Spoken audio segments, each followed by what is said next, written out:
responsible by us. Right, I think the only things we'll be using is the facilities for the meetings Right. and some of the staff. But other than that, it's all on us. Okay, Police Chief Nichols, how are you? Good, how are you, sir? Good.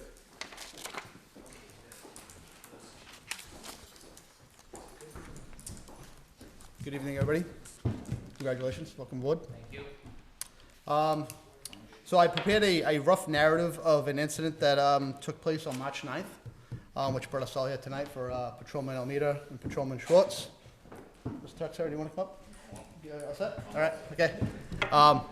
On March 9th, 2024, at 2:11 in the afternoon, Patrolman Almeida and Patrolman Schwartz had received a call with the Dayton Fire Department to respond to 890 Oak Street, Dayton, for the reports of an injured party while cutting down a tree. When Patrolman Almeida arrived on the scene, he heard a man yelling from the backyard. Observing several trees cut down, he made his way to the gentleman yelling for help. As Patrolman Almeida approached the gentleman, he observed a man with a chainsaw on the ground and near his head, observing a 25-foot tree approximately, 12 inches thick, through the gentleman's leg. With heavily bleeding, Patrolman Almeida notified Dayton Fire that the man needed to be extricated immediately. When Patrolman Schwartz arrived on scene, they determined they needed to place a tourniquet to stop the arterial bleeding that was so pronounced. Once the tourniquet was in place, the pressure was applied from the tourniquet, controlled the bleeding, but when the man was extricated from the tree, they had to apply a second tourniquet to stop the bleeding entirely. Mr. Texera was taken to Rhode Island Hospital where he was treated and went under treatment there, and thankfully he's still with us today. Definitely. All the training that these guys go through every year it shows. These guys, especially the two that were there that day, we just went through the tourniquet stuff and training, and they took all that training and applied it to this call, and they acted accordingly. I want to thank all communications, police, and fire. These departments always work well together. I can't thank them enough. You guys want to come up?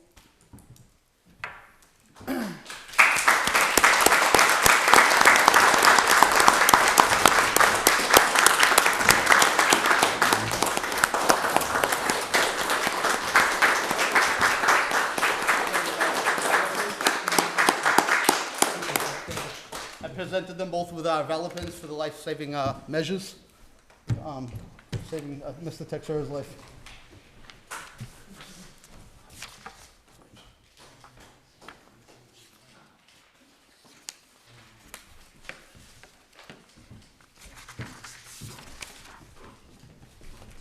Gentlemen, I don't know how you guys do what you do, but you certainly saved somebody's life that day, and we, as the town residents, appreciate that.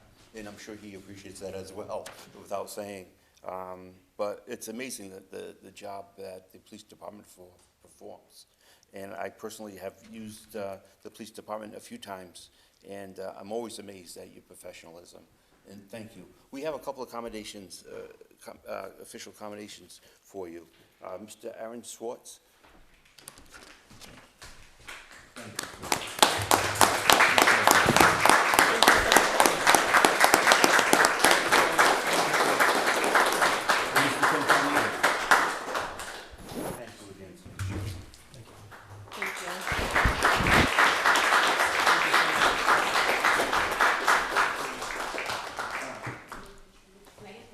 Sure. Oh, okay, I was like, am I moving? What's happening? Okay. Mr. Texera, do you want to get in? Sure. I'll get it. It's an important moment. I'll hide in the back.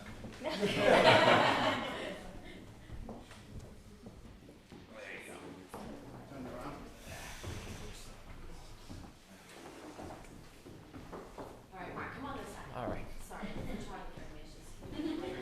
This is who's really in charge. Get closer, George. They're not gonna bite you. Perfect. Excellent. Thank you.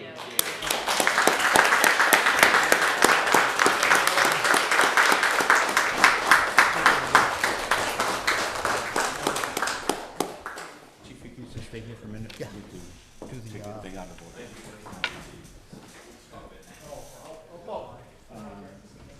Oh, yes. Nothing, I don't know where, there was a lot of us, but.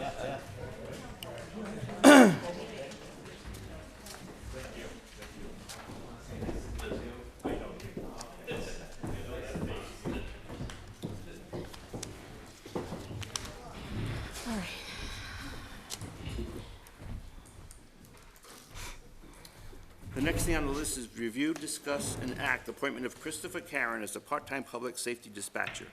No relations. No relation.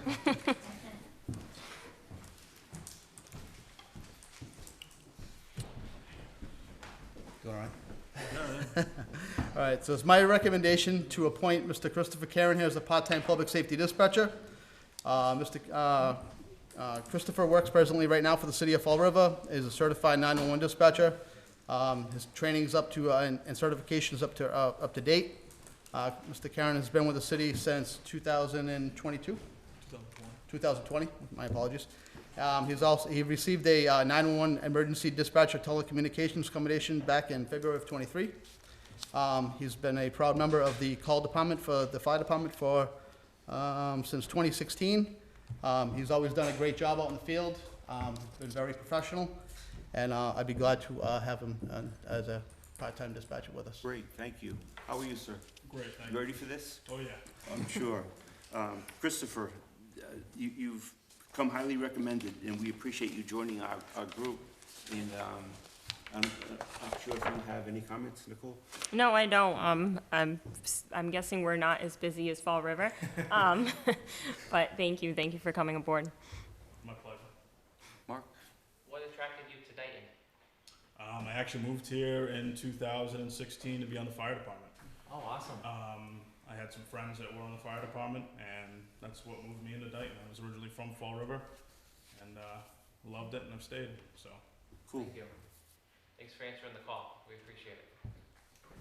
Okay. You don't have anything else with Nope. Mr. That's it, sir. Karen? Okay. Nope. We're gonna move something out of order. Would there be Do a we have to make a motion? Oh, we have to make a, I'm sorry, not even thinking. I would like to make a motion to appoint Christopher Karen as a part-time public safety dispatcher. I'll second that. Okay. Motion made and seconded. Any discussion? All those in favor? Aye. Aye. And Peter Karen is an aye. So you are now a part-time Thank you, sir. public safety dispatcher. Thank you. Nice to meet you. Thank you. We appreciate it. Welcome aboard. Thank you. Just a moment.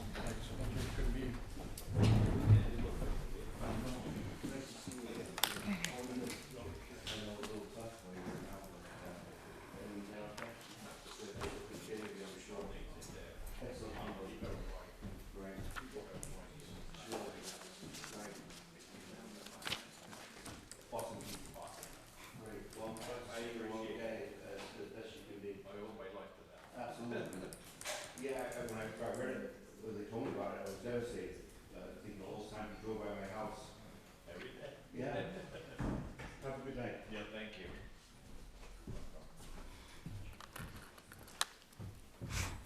We're going to take an article out of order. If somebody would like to make that motion. Mr. Chairman, I don't know what we're taking out of order, sorry. Oh, okay.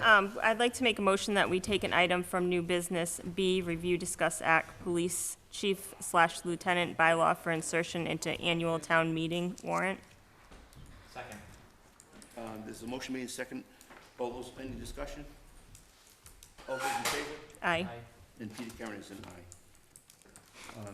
Then we're going to recommend that we take Mr. Vazato's request for his junk dealer's license renewal out of order because the chief of police is still here.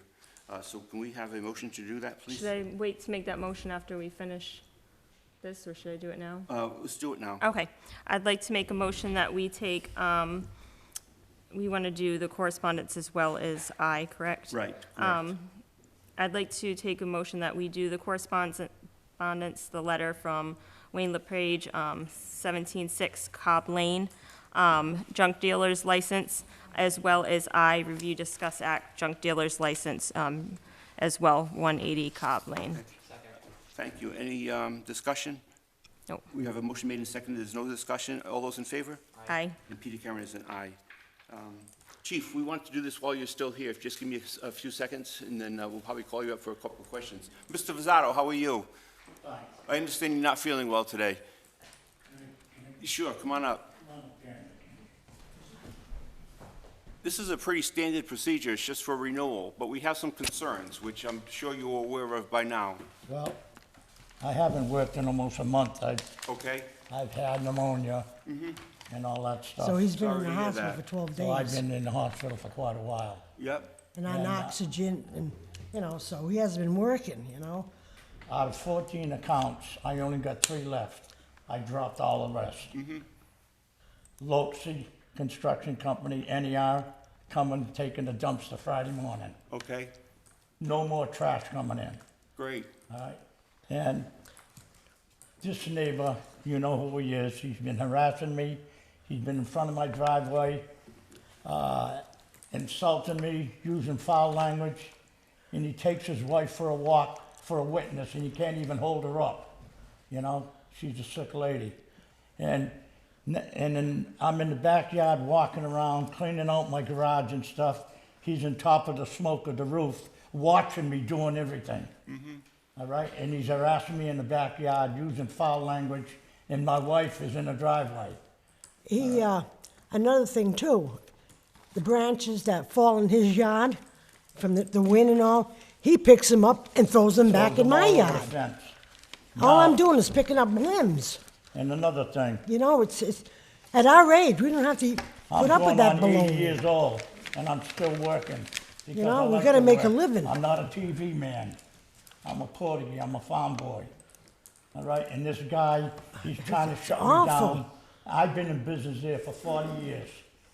All right, and I let my recycling license go, right? Because I got the contract from FedEx, just for metal. And I'm on the road a lot. I'm not at home.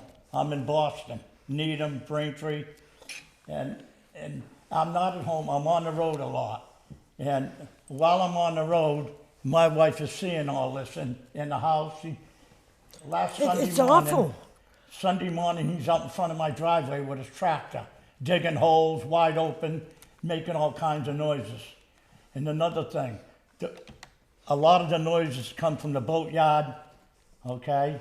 The landscaper across the street from me, no offense on the highway department, they make noise too, but I'm a farm boy, that doesn't bother me. But this- And we don't bother nobody. and I don't You know what I bother mean? him. And the other day, I'm walking in my driveway, right? His son's throwing cigars in my driveway, and he's throwing trash over my fence. This guy's a nightmare. Okay, It's terrible. And I'm going on 80 years old, my wife is going on 75. We're being harassed all the time. okay. I can't speak for the harassment, Yeah.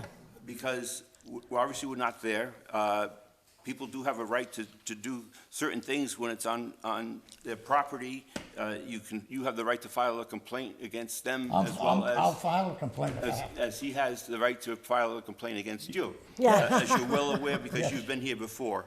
Well, I I'm going to mean- read a letter that we have received. We have received 2 letters. And let me read them, and you can determine, you don't have to answer to them. It's just for the record. To the Board of Selectmen or whoever, in reference to the 180 Cobb Lane property being used as a junkyard, I am totally opposed to any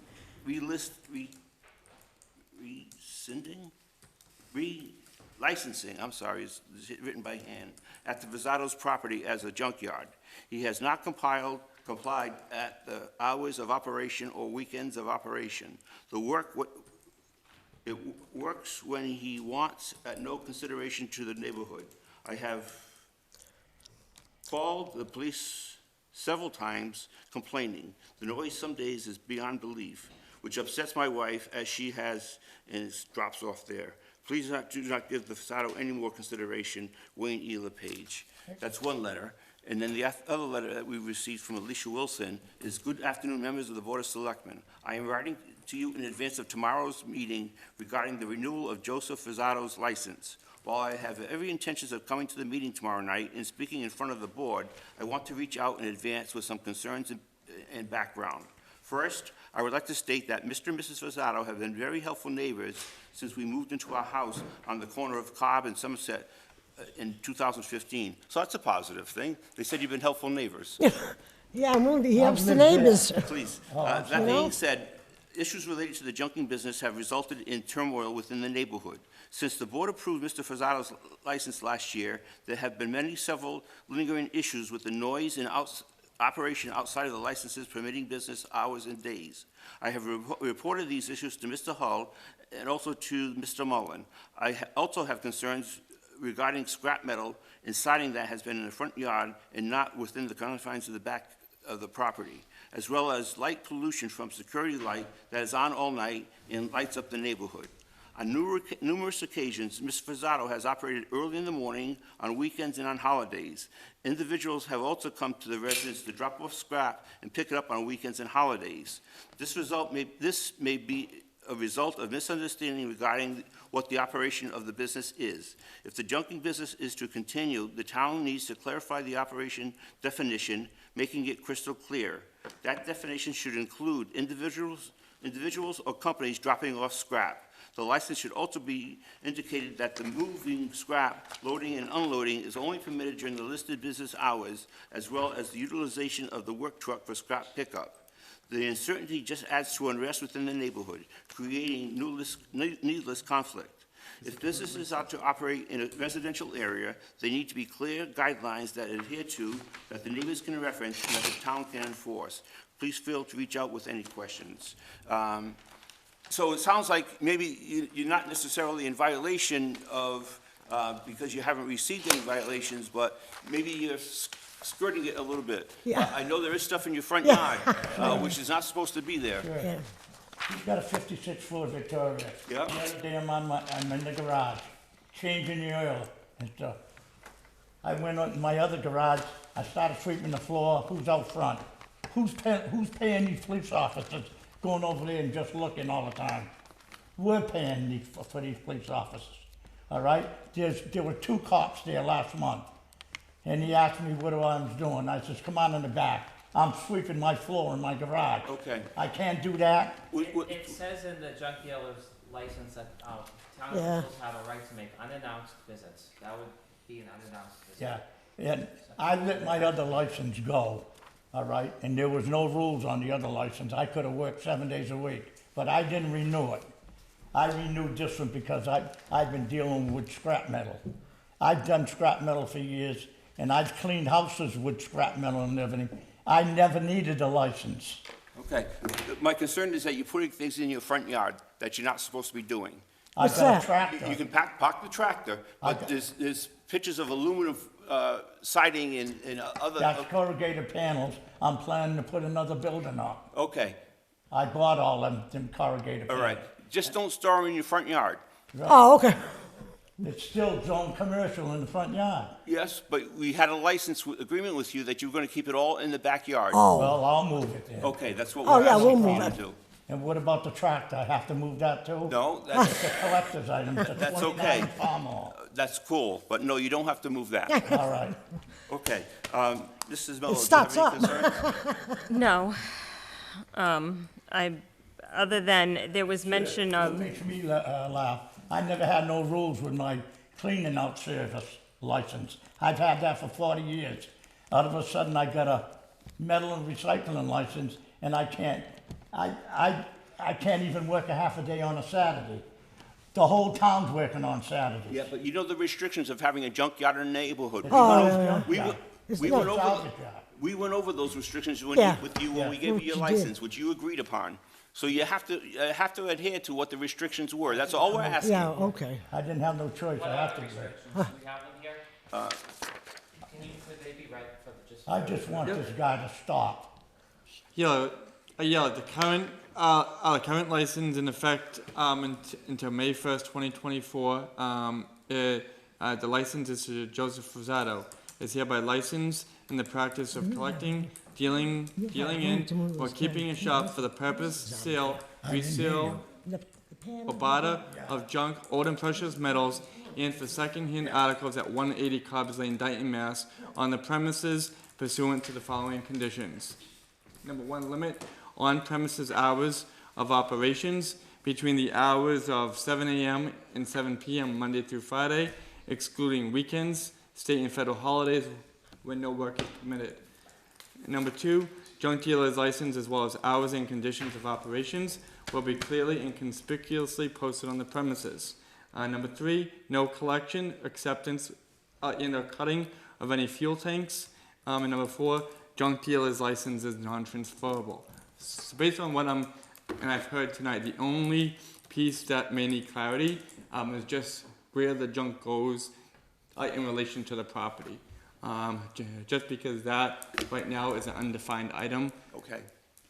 In terms of the license, so that, like, if the board, if it's a flavor of the board, that issue does have the ability to be considered. Oh, another thing too. Friday, they're gonna come and pick up the dumpster. Right. 6 o'clock in the morning. Okay. You know he's gonna complain. He's No, gonna if say the something. dumpster's leaving, I'm sure they'll be happy. Yeah. And the panels are gonna go in the backyard where the dumpster was. Thank you. Yeah. Mrs. Mello, do you have any other concerns? Now, what can we do about this guy harassing me all the time? Let's finish with the board first, okay? Yeah. Thank you. Mr. Pacheco? Do you know what the hours are that you can operate this? Do you know what the hours are? 5 days a week, 7 to, I only work 4 or 5 hours a day. It's 5 Yeah, days because- a week. But do you know what they are? Saturdays, I usually go in the back, walking around, right, and see what I brought in during the week. I don't work Saturdays no more, but I would appreciate if I can only work 3 hours on a Saturday, which I know you probably won't give it to me. So the hours right now, it looks like what was agreed on last Yes. year before my time was 7 a.m. to 7 p.m. Monday through Friday. Yeah. So you're good. So for now, Okay. we have 2 neighbors who had complaints. And, Okay. I think their letters seemed pretty nice. They seemed like they didn't say anything bad about you. They just had some concerns. All my neighbors are wonderful people, just Oh, that they're one great. bad one. It's good to get We have no along with the complaints, you know, neighbors. they, It sounded they like walk the up and letters down the street, I- they say hi, you know. I've got neighbors that come in my yard, and I come home, I said, where the hell's my backhoe? Everybody's borrowing my backhoe, my truck, and It's that's important why I get to along me good with all the neighbors. That you just know the hours. So that's Yeah, good. 7 to 7. All right, so do we have anything, this, through the chair, I'm sorry. That's okay. Is there anything that, have we been operating, do we have any paperwork from anyone, the police or, that any official in What's town that kid with says the we're bike? operating Oh, I on don't- I know. the holidays of the Saturday? Well, that's why I've asked the chief to come today. Excuse me, sir. I have One that more kid- time, yep. I have that kid that know rides the around kid- town with the bike. Eddie, Yeah. His name Todd. with the Yeah. bike, He he's comes not, and helps me once in a while. Yeah. I slip him $5 or $10. Okay, to give him, you know, help him. thank you. I He's think such you a brought in- nice kid, I'll He is a tell you. nice He's- guy. He's Nice great. kid. Thank you. And You're welcome. I try to get along. I've lived in this town for Over that. 45 years, I think. Yep. And I've been married 55 years. Great. And I'm not going nowhere. Thank you, guys. You can have a seat. Thank you. Thank you very much. Thank you. Chief, we have a couple questions, if you don't mind. Chief, do you know of any instances that well, I know they've been called several times, that they are in violation, that your department has witnessed, or is it always after the fact, or, I know you haven't written any citations, not that it would be up to you, but it would certainly be up to the building inspector to be informed. So the last time we were there was a Saturday. The RP stated that, the reporting party stated that. Mr. Frazado was working in his backyard. The cruiser was literally around the corner. I recall it clearly. And when he got there was nobody working. Mr. Frazado wasn't even home. Okay, I've been going there for 20 years of my career. I know. And there hasn't been any any big violations that I've come across personally. Thank you. Welcome. Do you guys have any questions for the chief while he's here? No, that was my only one. Great, thank you, chief. Does anybody else want to be heard on this? Hi. Hi, Alicia Wilson. Yes.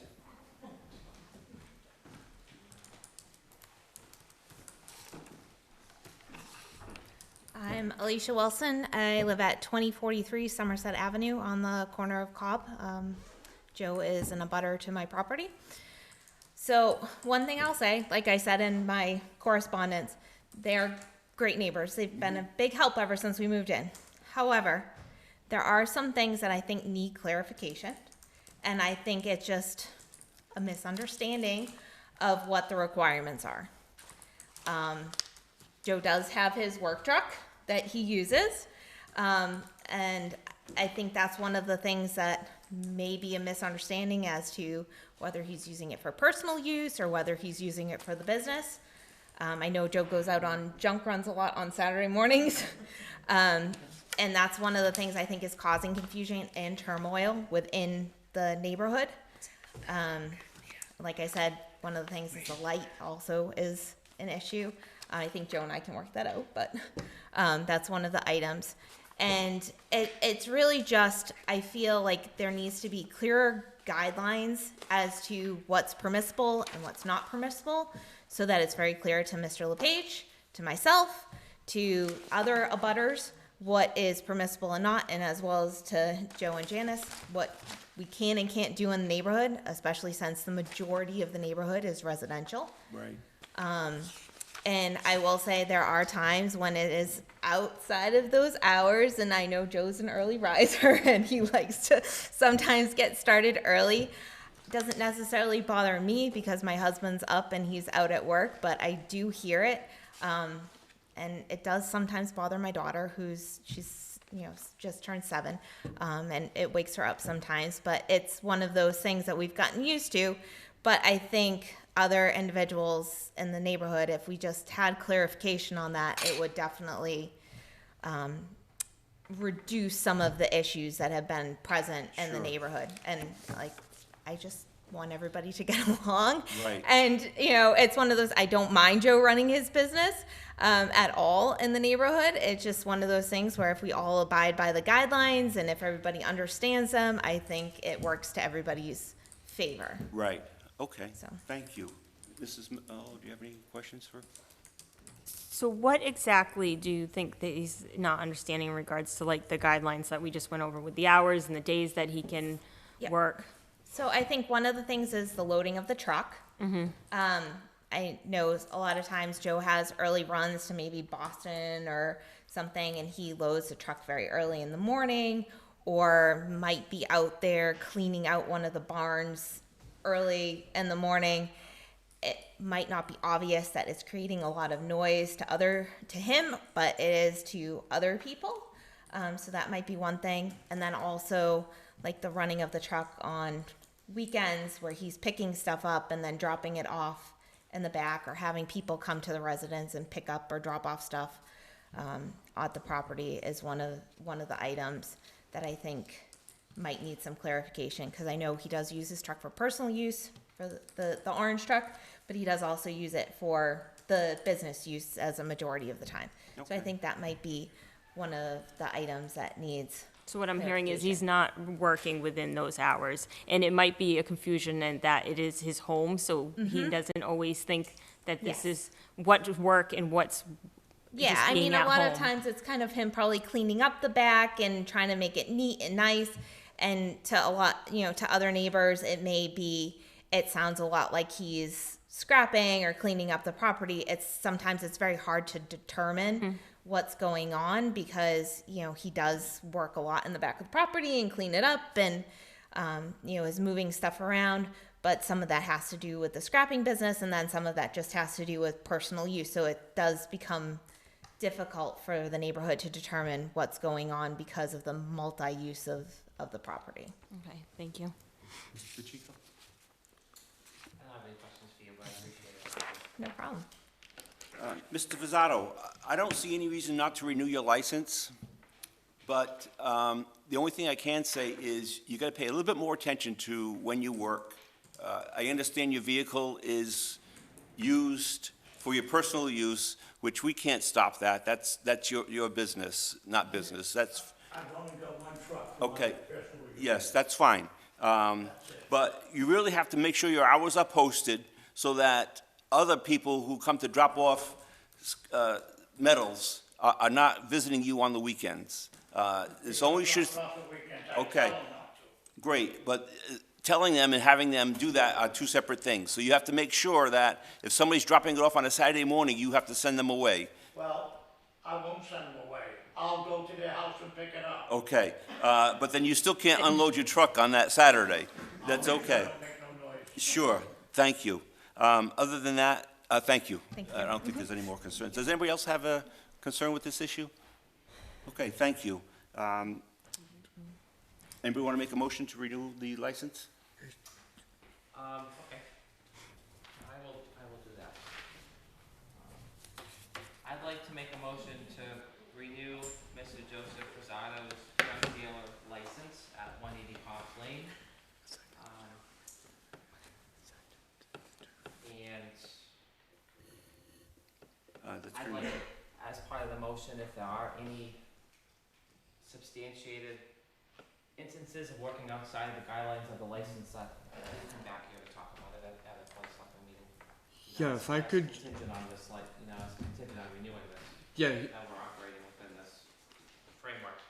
well, like if I could make any like recommendations based just what on we've heard, especially to the hours of operation, like at the end of the first sentence, like actually proposing to clarify and add to the end of that there will be no pickups, drop-offs, or loading of vehicles outside the hours and days of operation, to just really further clarify that expectation to because that is really what what's being heard tonight.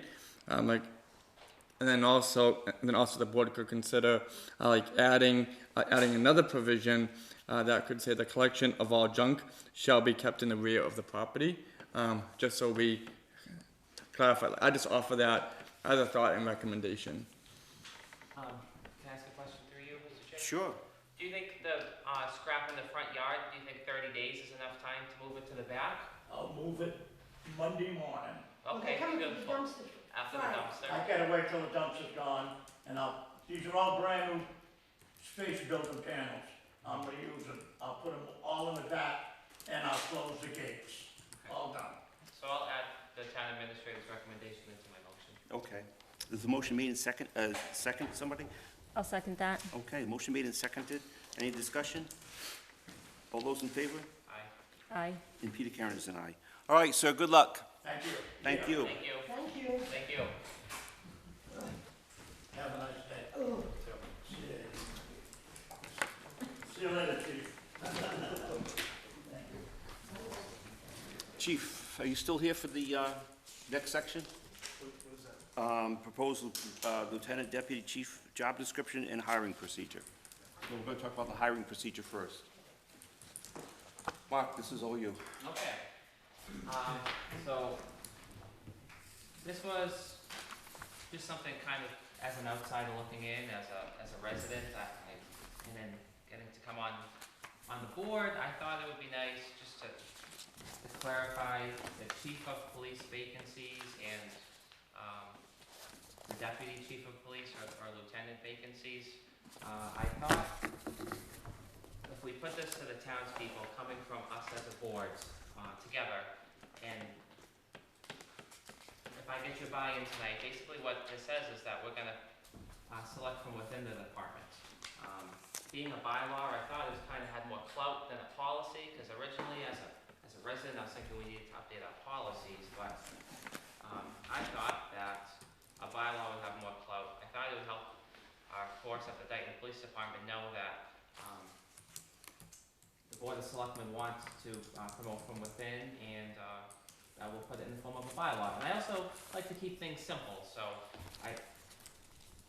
it is pretty short and sweet. I will say it was a collaborative approach.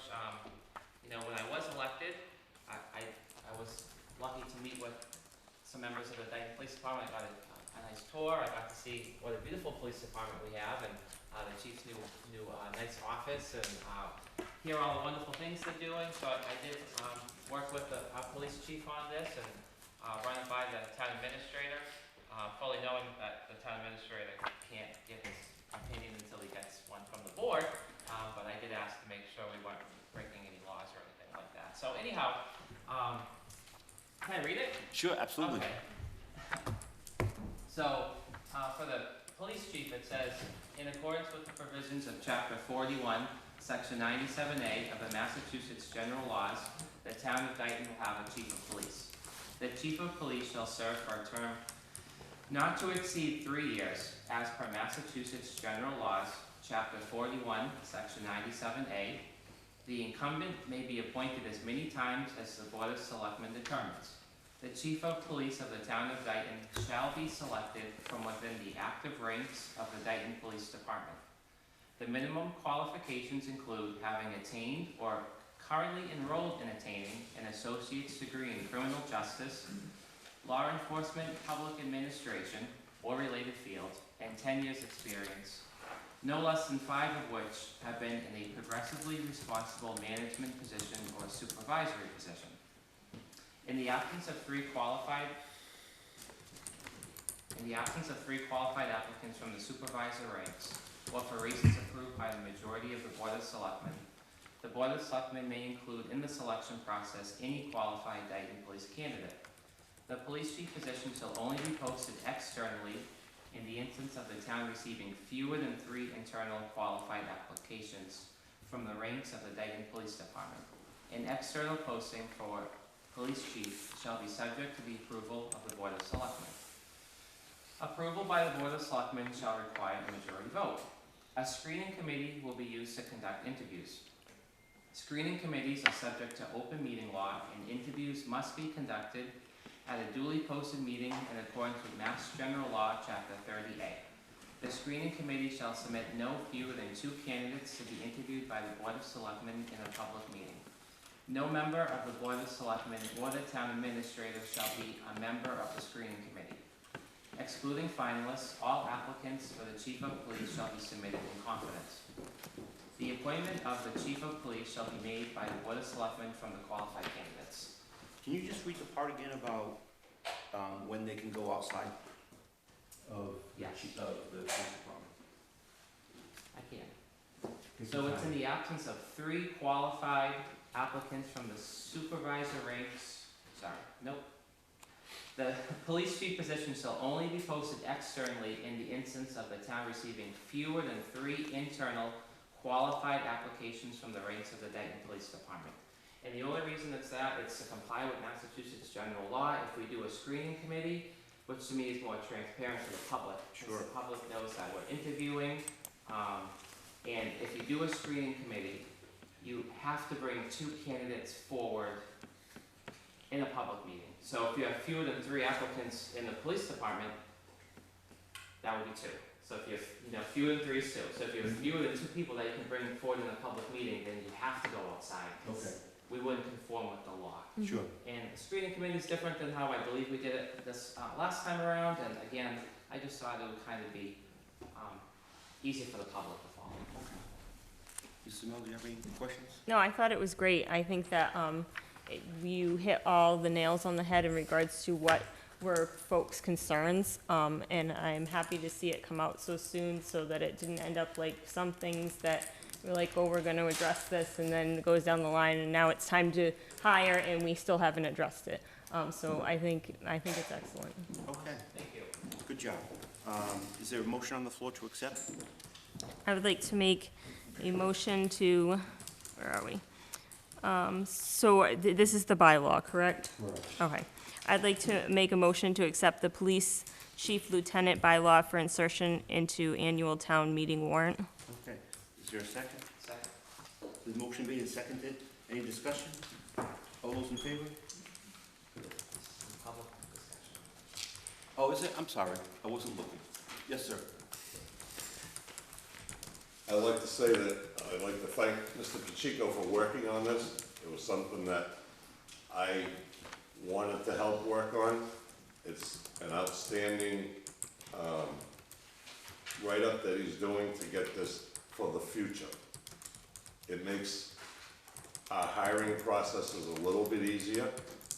It gives these guys the opportunities, and it takes away from any type of other involvement. And I think having a committee to do the interviews, number one, saves us a lot of money, and then we don't get into the ethics violations that were committed before. So I think, Mark, you did a great job, and I would hope to see everyone support this. Thank you. Thank you. Anybody else want to be heard on this subject? Is that it? Okay. Motion made and seconded. No more discussion. All those in favor? I, Aye. And Peter Karen's an aye. Thank you. did you wanna, can I talk about the deputy chief? of Yeah, police? that's next. That's next.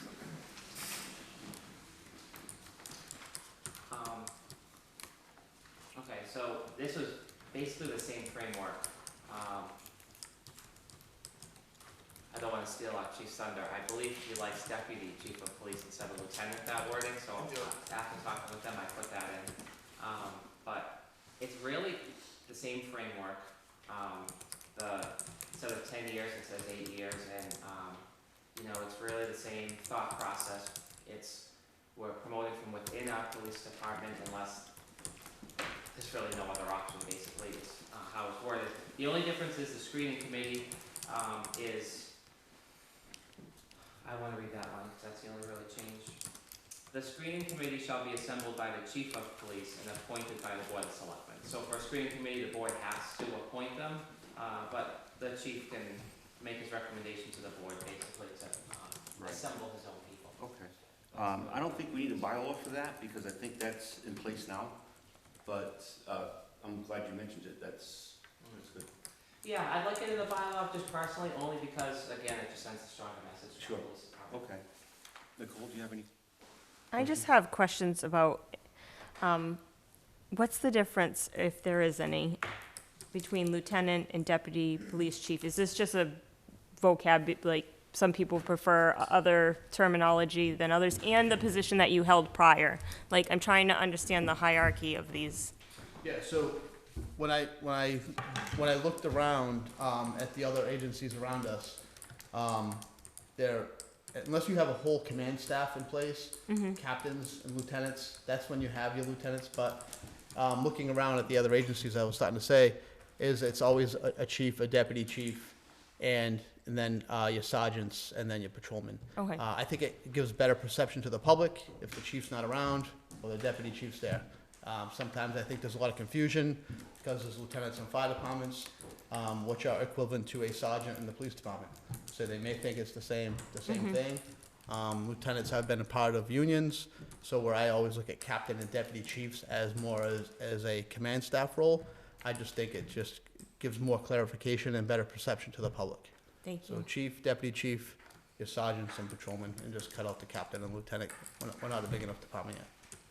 Okay. Mark, do you have any questions? As I spoke with the chief today, one of my concerns was if there was an assumption that because we had a deputy chief, that chief would become the next chief automatically. And then we talked, and he had said that, especially in his absence, the public wouldn't necessarily know that the lieutenant is in charge.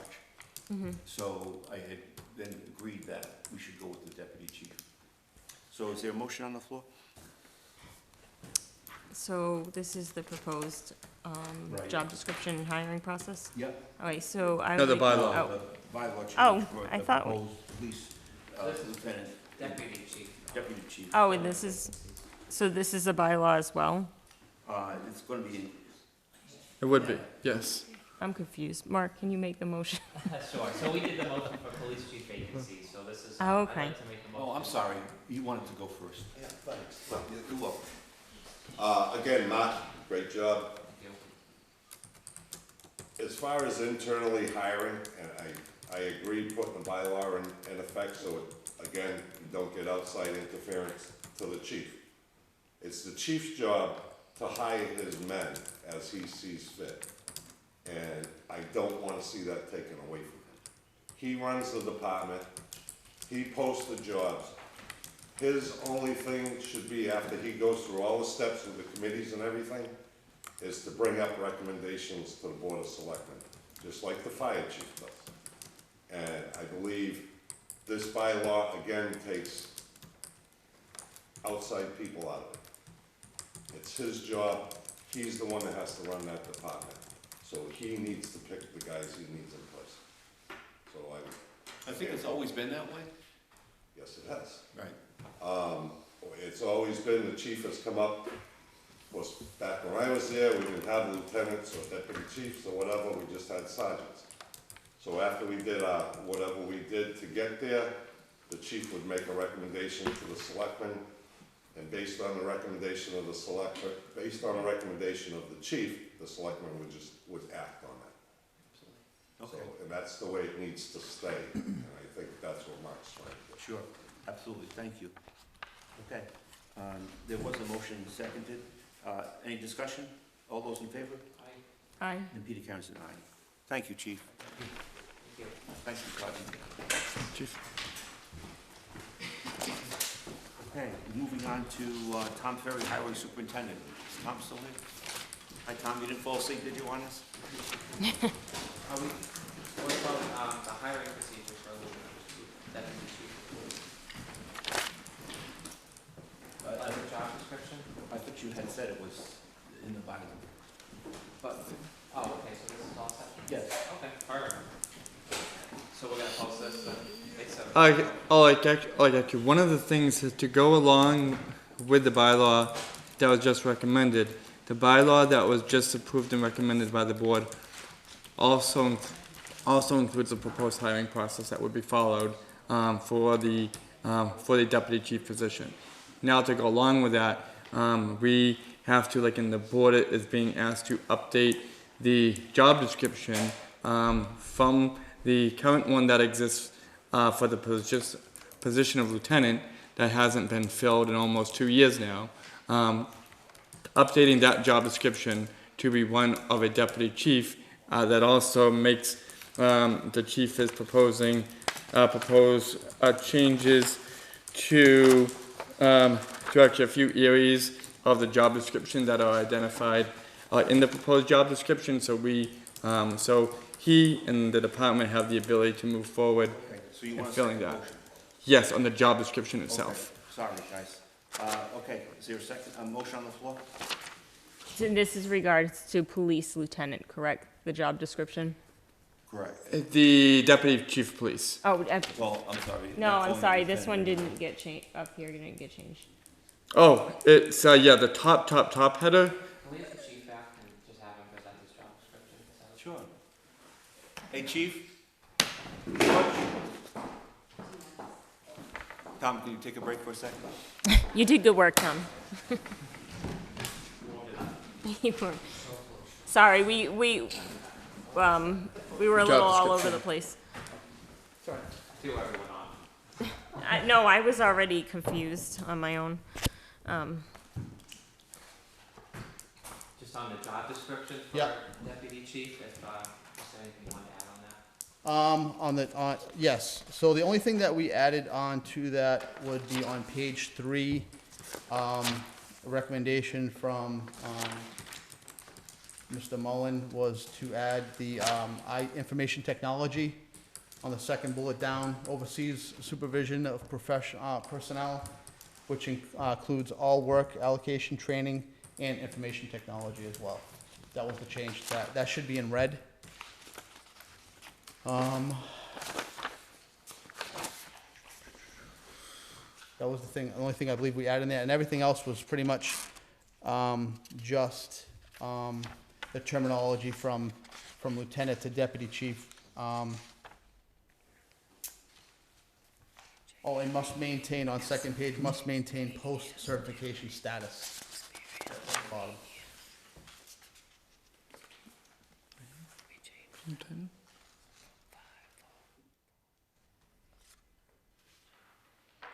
Okay. Any other questions for him? In 8 years, 8 years. Instead Sorry. of the 10. 8 years, at least 8 years of supervisory experience directly related to the duties and responsibilities specified, and then it has all the same bullets at the bottom. So, I have two. One is, should we put like a range, like a radius that you should live to the police department? Is that something that you guys have ever talked about, and does that exist already? It's already it's already existed, I believe it's within a 15 mile radius as to where the crow flies, but So I that believe doesn't need to be in the bylaw, in the, job No, description, because that already. that's all, something we've always stuck by, 15 miles Perfect. from town line. And I heard Selectman Mello mention, we just gotta update, the heading, it says lieutenant, we just gotta change that to, Did you have any on yours? I mean, everything else was just changed from, It's all the way at the top. It's all the way at the top, chief. Everything was changed except for the second line, and it's just a header thing. oh, and the salary, is the 98,000 base. It's the base salary, which is the same as a lieutenant. can we just, my only other concern is, can we just drop the line that says bachelor's degree preferred, just to stay in line with the state and what our governor, Maura Healy, said? I did some research on it last night. The state's opinion is it takes away from our talent pool, by putting that I think mine was crossed out Which one's that? in regards to, under education. Right. It says it under, the Oh, first licenses, certificate Oh, and okay. licenses is also there. Top of page 2. Yeah, crossed out. It's just crossed out. Bachelor's but degree it is says crossed out. preferred, it doesn't mean that they have to have that. Right. Like, I think that at times, what the governor is saying, that, people are taking it to, she means within the states, who they're employing, that has to be outside of that. But I guess it wouldn't, stop people from applying because it didn't say it, I don't know. It was crossed out down here, so it is weird that it would be up here, like, where it says certificates and licenses, it said at least a bachelor's degree, and then that was crossed out. Am I looking at the same thing? No, as you're everyone looking at the else? same thing. Okay, Yeah. so it would be weird that it would be in one place and not another, so, That's my only feedback. So I guess to add some clarification, so I guess the three was the base pay was added in. My apologies for missing that. The post and the information, the 8 years of supervisory experience directly related to the duties and responsibilities specified, and all the bullets are still the same to follow. And the information technology was added on the second bullet down on the third page. Do you have the same? Yeah.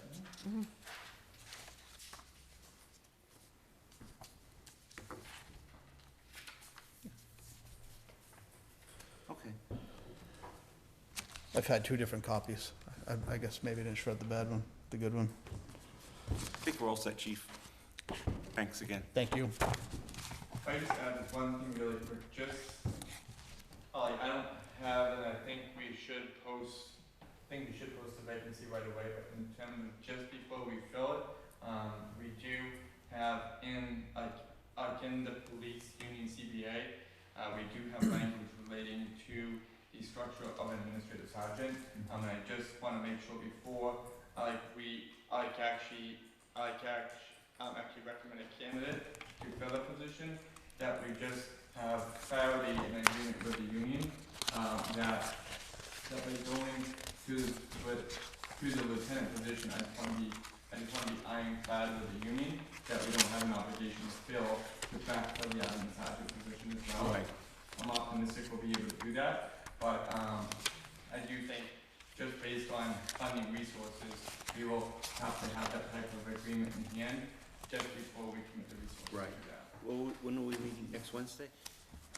I was talking about meeting, actually it's on Monday evening, and hopefully, like with the police union, yes, Yep. can we? We'll know by then. We'll have it by then. I did send out an email on Thursday advising them that I would not be staffing that position. And if you want me to quickly read the email that I sent to the union body, I can do that. Sure. It said, "Good afternoon. I just wanted to inform all members of the Dayton Police Department that it will not be reposting the position of Administrative Sergeant under Article 15-11-5, Administrative Sergeant. It's a non-union administrative position. A non-union administrative position will be posted in its place going forward. This is a non-union position. The non-union position will be beneficial to the Dayton Police Department and its daily functions and needs." And I spoke with the union president this morning, He's gonna follow up with this email if there's any concerns from any union members at all, which, to date, there haven't been. Just guys wondering who the, Right. What's the base pay of a administrative sergeant? If you don't know it, that's fine. Yeah. I can't remember what it was. I want to stay because it's been Yeah. a year and a half, almost 2 years since the MOU. Yeah, it's been a while. Probably, probably just think it was over 80. 90. Yeah, it was like, I think 91, 92 to be exact. Right. But Okay, it wasn't, but that's about it. All right. thank you. If, like I said, I'll have the union president follow up, with this email, and I'll have him CC, Mr. Mullen in it. Sure. Thank you. Thank you. All right. Thank you. Thank you. Okay, so we need a motion on the floor. Bylaw change. I'd like to make a motion to approve the deputy chief job description with the, one stipulation that would strike bachelor's degree preferred from the job description. I'll second that. Okay, motion made and seconded. Any more discussion? All those in favor? Aye. Peter Karen's an aye. Thank you. Tom, you're up. For real this time. This is for a proposed update transfer fees and sticker fees effective July 1st, 2024.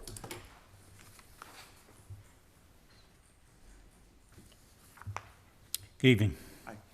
So as you may or may not know, the Solid Waste Committee's been working with these, along with the restructure with the Board of Health, and we captured some things that we'd like you guys to entertain to act on tonight.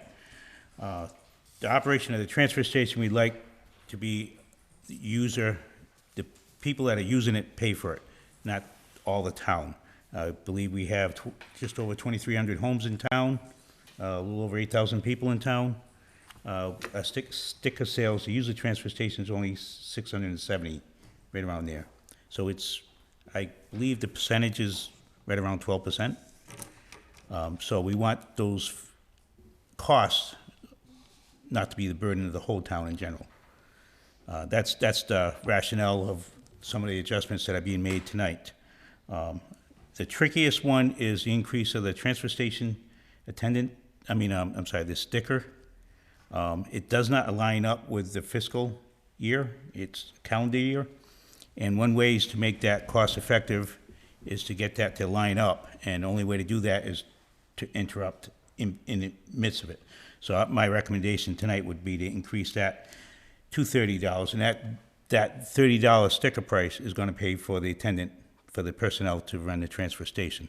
So, that's the biggest tricky part. We already have the year 2025 stickers that can be sold, effective July 1st. And we could just reassess the people that already have the stickers, the difference moving forward. And so it'll take a full calendar year, a full fiscal year to reflect that being paid for the personnel for the transfer stations. The other the day pass that we currently have will remain at the $15. And the other minor changes, anything with Freon, we needed to bump that up because there's a charge, a disposal fee for that, and we need to reflect that. And the other thing it's gonna come with education, that's why we're hoping this gets approved tonight, because we need to educate people. July 1st sounds like a long ways away, but it's really not. We need to capture the miscellaneous items, the trailer loads or the truckloads. We want to stop that because there's no way of quantifying that rate. And we noticed when we went to the half loads, charging a half load, the tonnage per year was going up. So with the help with our representative from Mass DEP, Missy, a lot of towns have dropped that because of that same reason. So it's a creature habit thing. And if you really take a close look, a lot of the stuff that comes in could probably fit in a town bag going as curbside. If you're doing a demolition in your house and whatnot, you probably should consider a dumpster anyways, or take it to like NER or something like that. So your hands are not totally tied, and a large percentage of our community already has it figured out because they're not even coming to the transfer station. So with that said, at this time, I think I hit everything. I'll entertain any questions. Although, obviously, I'm part of those meetings, can you explain how the $30 was derived? So to reflect the personnel, the transfer station attendant, I took his salary and divided by what we've been having sales for the stickers for the year, and it comes up to just a little over $28. You know, when you divide this amount of sticker sales to that dollar amount. So just bump it up to the 30, you round it off to the 30, and that should take care of that for a few years.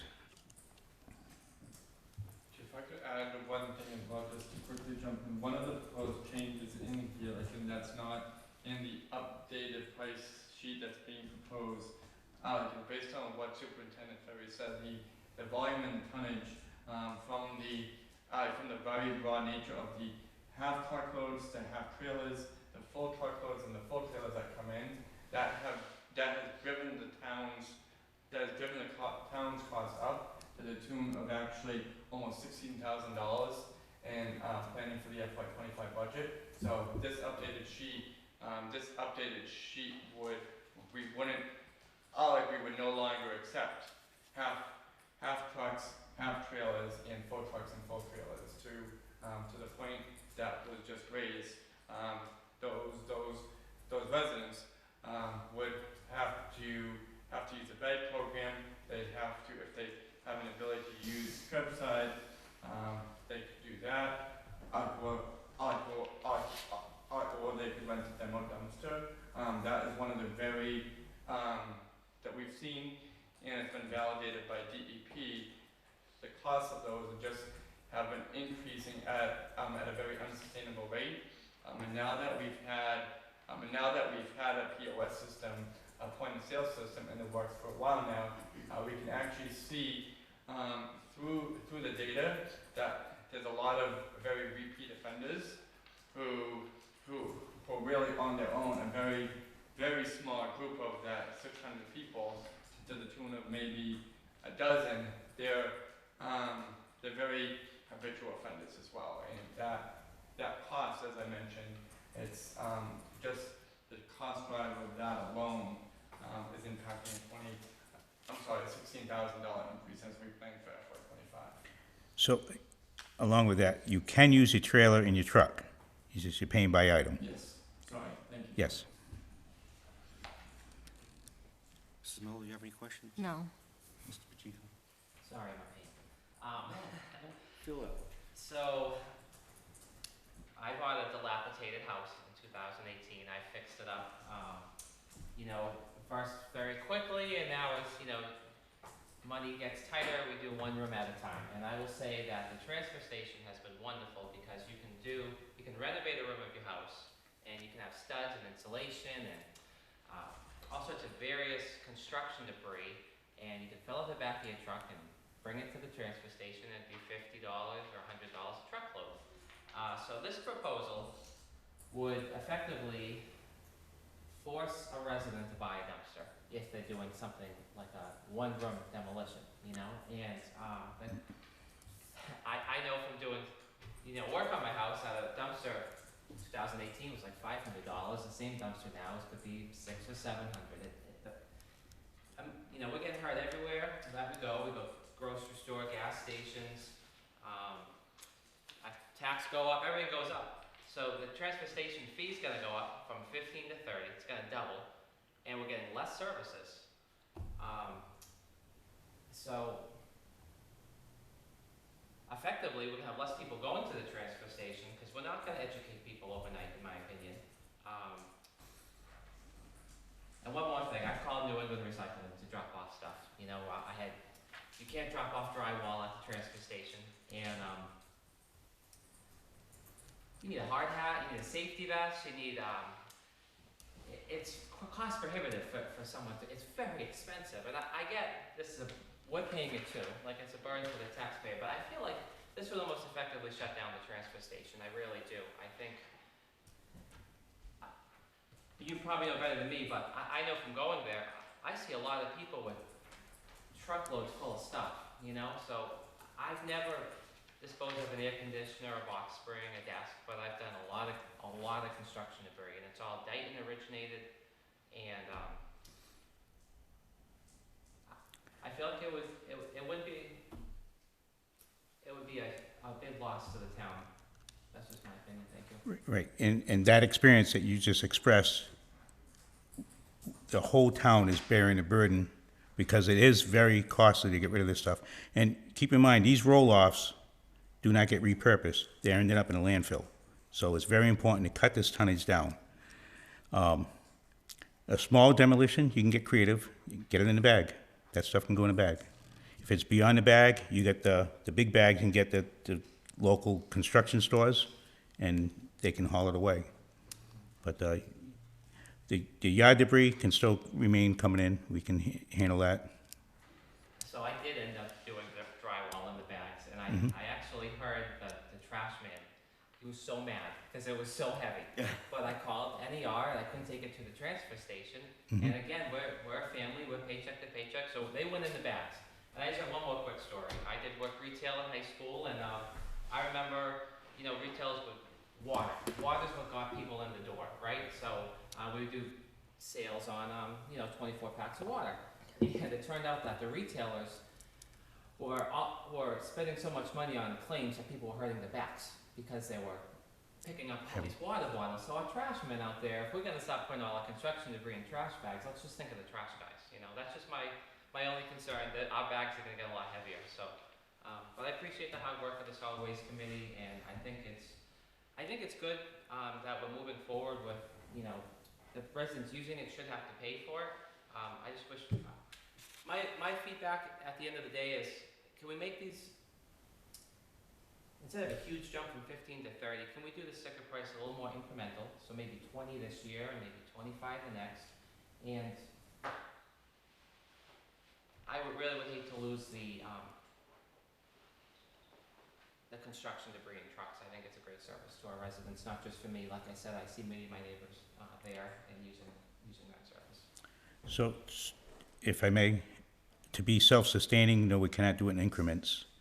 As far as dropping down below that $30, it's very important. If our goal is to be self-sustaining, then we need to stay at the 30. As far as the construction debris, if we're gonna remain, you can let the solid waste committee know we have more work to do, but the only way to do that is the price is gonna have to drastically be increased to reflect what you're experiencing outside the transfer station. And, again, it doesn't get repurposed either. Most of that stuff gets repurposed. May not be here, it might be in Ohio, but when it leaves our transfer station, mostly goes to a landfill at this time. So that's not the goal that we should be achieving. Just one question. You had mentioned, so the truckloads that come in, you're saying it was like, what, only like a dozen a year or something? Mike said that. So it he doesn't reflected sound like that. it's gonna put that many people out. A lot of, yeah, like I'm sorry, like we have very,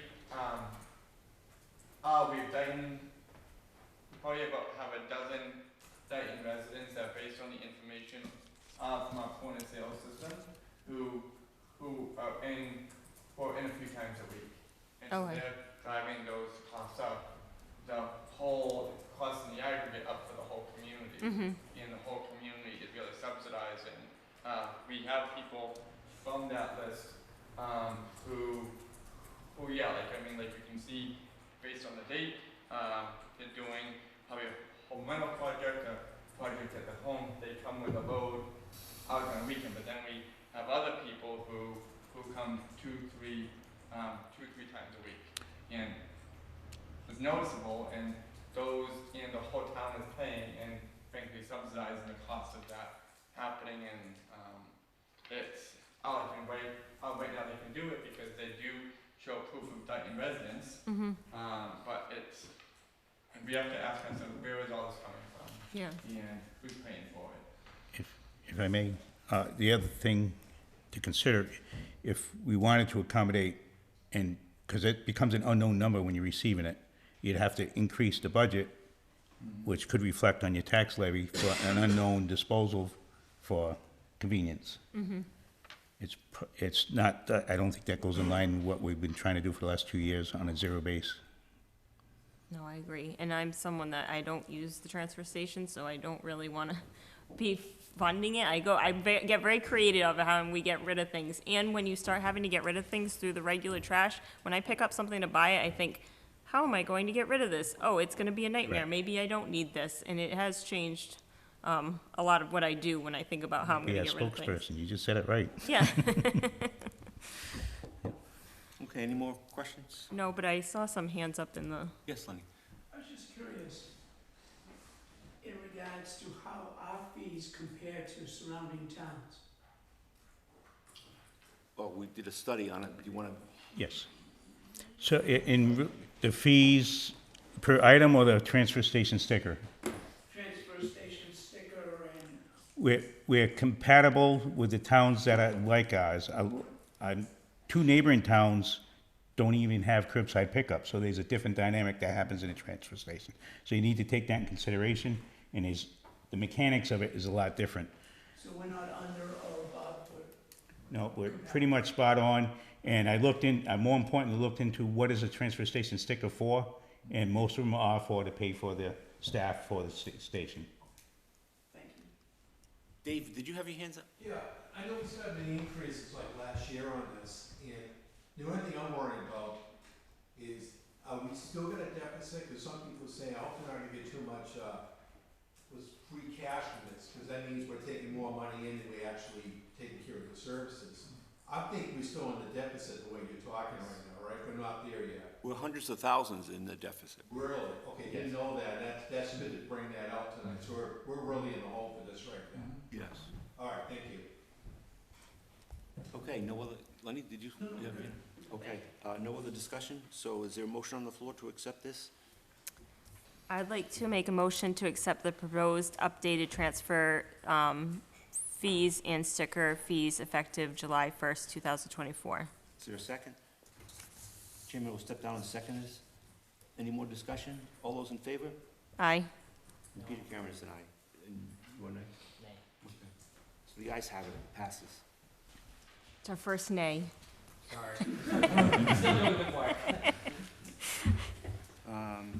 Tom, the Main Street drainage, roadway and sidewalk reconstruction. So, I believe Mike might be more instrumental. I'll start off. So, as you know, last year, we put some money aside, and along with Chapter 90 money, and this year also with that Chapter 90 money, because it's a very large expense project, and our plan was to go for some opera money, which that clock is ticking, but some of the boxes that need to be checked off, for the discussion tonight, and that's a discussion of engineering services to help us make sure everything is satisfied for the opera pursuit, along with procuring the products. Right. It's not just a conventional project as I'm used to. There are some unknowns that I'm not aware of, and Mike is a little bit more savvy on. If, Mike, you want to elaborate a little bit more? Yeah, as we know, with the Main Street project, it's been a labor of a lot of things, and now including really leveraging a whole variety of funding sources, the superintendent already mentioned, with regards to special article funding. We have a total of about $1.15 million between special article funding, committed ARPA funding, and also Chapter 90 funding for what is envisioned to be a $2.5 million project.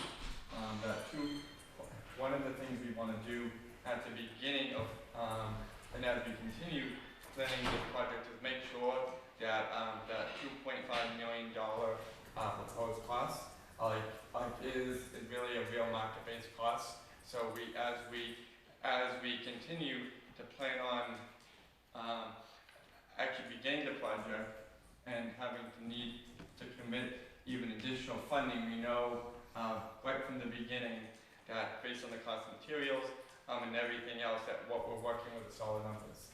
So we do actually want to begin with that. We have committed, the board has committed at least $260,000 from ARPA, that we do have to obligate that funding by the end of the year.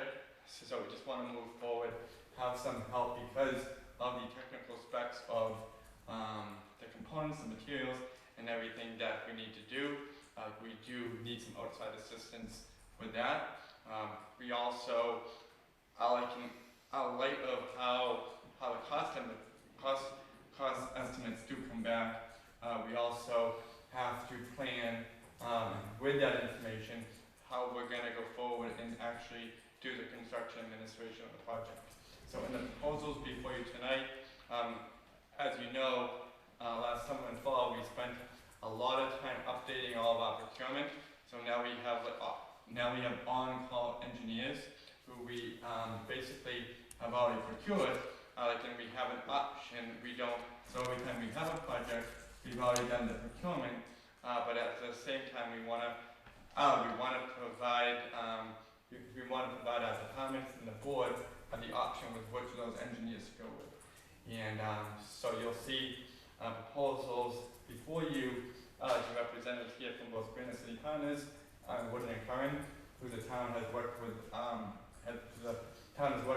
extensively and has been working with extensively on a variety of projects.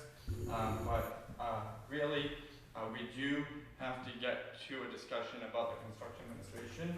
But really, as I mentioned, you'll see, I would just encourage the board to approach this process in really a menu approach at this point, where we might be able to, whatever firm you select, we might be able to first jump out with the first two phases in terms of the ARPA, permitting that, and then the cost estimate.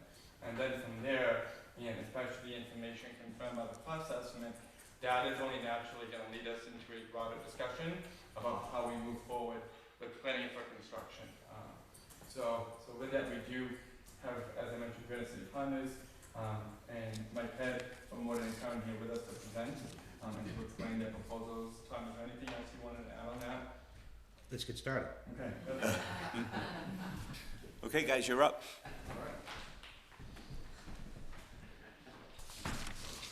Thanks for waiting. Happily, thank you very much to the board, to the staff. Through you, Mr. Chairman, I'm Joseph Shea with Granite City Partners. Here with me tonight is Holly Roach Robinson from Granite City Partners and Olivia Vondenbanken. The three of us are the owners of Granite City Partners. We are the partners. Okay. You've got the lead team. Great. And we're actually thrilled to be here tonight to be able to talk about this project. By way of just a little more background, because Superintendent Ferry and Michael framed it out quite nicely in terms of the process. But we are one of two firms on the town's short list for engineering services. Right. And you can't make a bad decision tonight. Woodland & Curran is an excellent firm. Granite City Partners is an excellent firm. And it's a project that needs to really surge forward because of ARPA deadlines. Just for a minute of background, maybe for the at-home viewers, the project itself is redoing the pavement on Main Street from Elm up the hill to William Street. It's about 2 miles. The technical specifications say things like 9,400 linear feet, but it's 2 miles of roadway, sidewalk, bituminous sidewalk, so black pavement sidewalk on the even house numbered side, and about 3,000 feet of drain pipe to collect that drainage, protect the new roadway. Now that you're adding curbing and sidewalk, water won't run down the edge of the roadway in the swale, so it's got to be relayed down to the various brooks, whether it's Muddy Cove Brook or Sally Richmond Brook or the existing structure. So that's the project. Right. Superintendent Ferry's done, in our opinion, done a very good job at getting the engineering designs done and getting the environmental permits procured. Now, as Administrator Mullen had indicated, there's ARPA overlays, potentially Chapter 90 overlays. There's some procurement packaging to be put together so that the package goes out because of the funding strategy. And the three of our partners are all MCPPO certified procurement officers. That's what the school superintendent had talked about, trained in public procurement, putting packages out to bid. The proposal you have from us in front of you is modular, or I guess menued in nature. The key to this is getting a cost estimate done quickly in alignment with Massachusetts DOT standards, so that that cost estimate can be used both as your ARPA backup for your Bristol County application, Right. But also, if construction costs have increased in that $2.5 million number estimate starts to move north, you've got a menu of what might be taken out, or quite honestly, what might be done in-house. Superintendent Ferry has demonstrated years of ability to perform in-house. And it's really a cost estimate and a funding strategy to go out to bid confidently, that you know what a contractor's going to bid for, what you might be able to do in-house, to make sure that you land this plane across ARPA, Chapter 90, the monies you've set aside in your multiple-year town meeting approvals. Right. So in our proposals, a scope, a schedule, and an approach to doing those cost estimates, to bidding it with what's called additive alternates, meaning when you go out to bid, you can also include certain items that aren't guaranteed, but would allow you to make a menu selection of what you might do in-house or out-house, or out-of-house, which is our approach. And then in our proposal, so you can see the full picture, we also included what those follow-on steps might be for the engineering design and procurement support, and then for construction oversight if the town needed those services. But again, I think Administrator Mullen described it well. Think of it as a menu. Right. Pluck the pieces off of it. Sure. So that is the project. If there are any questions that we have, Holly is a biologist, environmental scientist from UMass Dartmouth on the permitting side, and Olivia and I are civil engineers on the engineering side. Okay. And our proposal has, significantly more detail. Right.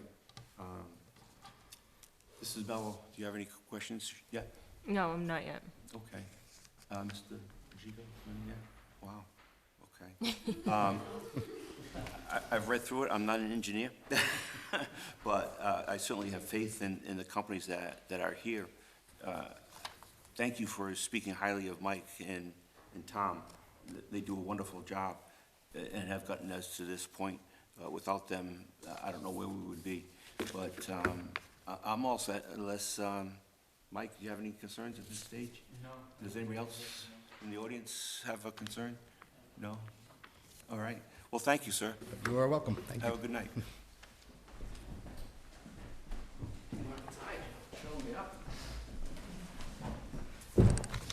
Thank you. My name is Michael Head. I'm principal with Woodard and Curran. I'm not an owner of the company, so I feel a little shortchanged tonight. But that's all I got for you. Okay. But I want to. I'm going to sound very similar to what Joe just said. I think first of all, between Mike and Tom, is the leadership. You've got great vision, and it's been a joy to work with both of them as these projects unfold. So, I think as far as the scopes of work are concerned, ours is very similar in terms of one, really just getting the cost estimates put together so that you can determine which way you'd like to move forward, whether that be general bidding for a general contractor to go out through MGL and procure it that way, or to kind of pull back the reins a bit and have town forces construct the proposed work. So, like Granite City Partners, we've got permitting staff, we've got engineering staff to support no matter which decision is made tonight. So, with that, I would just open it to questions. Okay. Actually, I'm going to ask this of you too, please. What kind of projects have you done like this in the past? Numerous, I would assume? Numerous, yeah. Yeah? Many. Okay. Sure. Good. Yeah, Thank you. stormwater is one of our main components of our farm. Is it? Thank you. Hi, again. And, yes, the same for us. We do a lot of, we call it horizontal construction, but water mains, overseeing electrical duct banks that National Grid might be putting in, gas mains, Right.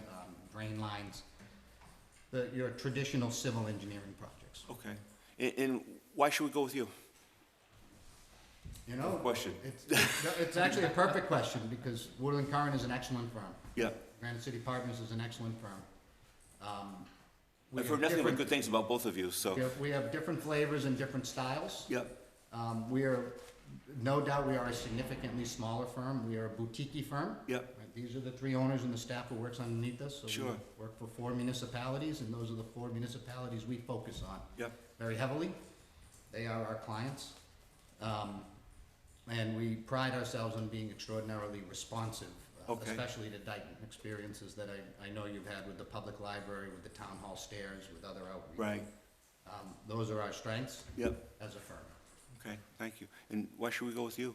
I would Echo him? offer the same kudos to Joe. I think you've got a good, you're not going to lose no matter where you go. I think where we've been partners with the town of Dayton for a long time. We understand how the town moves and kind of works. And we're a little bit bigger than the Granite City Partners. We're a little bit deeper bench. So, you know, something odd pops up, we've probably seen it before and can address it. Okay, thank you. This may sound odd, but I'm gonna add this, we are your trusted partner. Sure. Woodard and Curran, we feel, has a technical advantage. They did the water main project. They know this corridor better than us. Yep. That's the truth. Right. They have more momentum on this project than us. Okay. Again, we know we can do a great job, but you should be aware of that in your decision. It's an Sure. appropriate factor. Right, thank you. Thanks again. Thanks, gentlemen. Any concerns? No No. questions at this point? No. Okay. Are you looking for a decision tonight? Yeah. Selectman Hall had Oh, his I'm sorry, hand up. Mr. Hull. I gotta look out there more. No, that's okay. I appreciate you allowing us the opportunity to speak on this. Especially in regards to Mr. Pacheco, so he has a little bit of background in regards to especially Woodward and Curran, because Granite City Partners, you can go down to Main Street and see the incredible job that they're doing at the library. Woodward and Curran has a long history working with the town of Dayton, whether it be with the water district, stormwater, or with Mr. Ferry. They have a considerable track record. But the one piece that you may not be familiar with is the fact that last year, 12 engineering firms came before a selection committee that the town of Dayton picked 5. Wesson and Sampson is included, Woodward and Curran, Granite City Partners. Of the 12, Woodward and Curran, Granite City were among the 5 best. And as you go forward with the Main Street project, based on their track record, I think you should have confidence in them doing the job as they have in the past. Thank you. Thank you. Nobody else, I would assume? Okay. What's your pleasure, gentlemen and ladies? Lady? I didn't know if, I have a question. Sure. If this is an appropriate question. This is directed towards Tom. And I don't know if he'll answer this, but do you have any preference? I mean, you're the person alongside Mr. Mullen that has to work with these folks. I didn't know if you had any input that you would like to involve. Everyone said it tonight, these guys are amongst the top 5 that we interviewed earlier last fall, and, I understand it being, this side of the tank. yeah, all right, I thought I'd try, put it on your shoulders. They have the monetary part you can look at, help you in that direction, but they're both great. Okay, thank you, Tom. I guess I'd ask the same question to our town administrator. It's honestly it's extremely difficult, to be honest with, and it's why we wanted to make sure that everyone was involved in the decision making, because both firms have a great relationship with that, and we have a great relationship with them, and we can't go wrong. I'm happy to make a motion. Sure. Okay. At this time, I'd like to make a motion to accept the quote from Granite City Partners for cost estimates and project engineering services. Can I ask you why? They're the low bidder. They were here Okay. first. They sent 3 representatives. They talked about some specific Dayton projects when they talked to us. Okay. Is there a second on the floor? I'll second that. Okay. There's a motion made and second. Any discussion? All those in favor? Aye. And Peter Karen's an aye. Thank you, folks. Thank you for coming out. Thanks for waiting. Okay, on to announcements. On Saturday, April 27th, 2024, from 10 a.m. to 2 p.m., the Drug Enforcement Administration will coordinate with the police department for a one-day collaboration prescription drug take-back event. This event provides an opportunity for the public to surrender pharmaceutical, controlled substances, and other medications. A rabies clinic will be held on Saturday, April 27th, from 2024, from 9 a.m. to 12 p.m. at Bristol Aggie High School Vet Center, 130 Center Street. All animals must be leashed or in a carrier. For information, call ACO Stacy Ferry at 774-644-8004. The Dayton Historical Society is holding a spring floral and edible container fundraiser on May 5th, 2024 at 4 p.m. Ruggio's Farms, 1522 William Street. Stop by and get your plants for your gardens. This event is rain or shine. The Dayton Historical Society is holding a plant sale on Saturday, May 18th, 2024, from 9 a.m. to 2 p.m. at the Winslow Davis Museum, 1217 William Street. Stop by and get your plants for your garden. This event as well is rain or shine. The Town of Dayton Food Bank will be held next on May 18th, 2024, located at the Town Hall, 979 Somerset Ave. This is in the lower level. Bulky item curbside pickup is scheduled for Monday, 5/20/24 through Friday, 5/24/24. Tags may be purchased at the Board of Health office, 1111 Somerset Avenue, rear entrance. Contact the Board of Health to order your tags at 774-872-0943. A separate tag is required for each item to be disposed. Bulky item schedule is the same schedule as trash pickup, and items must be out no later than 7 a.m. Lastly, there will be a blood drive sponsored by Dayton Health Department as well as the Police Department on July 13th, 2024, from 8 a.m. to 1 p.m. at Town Hall, 1111 Somerset Avenue. I tried to go slow so that Peter would be back, but. Thanks, Mike. If I can move on to the rest of the board. Yes. Oh, here we go. Okay, sorry. Oh, no, you're fine. I tried to go slow. I was hoping you would. Thank you.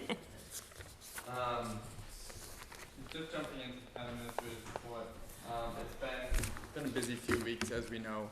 A very busy few weeks. We've been working on budget efforts. We've been working with the solid waste committee, and it's been a lot. One of the things that has also been at the top of our priorities, as we've been talking about already tonight, is our work obligating all of our ARPA funds.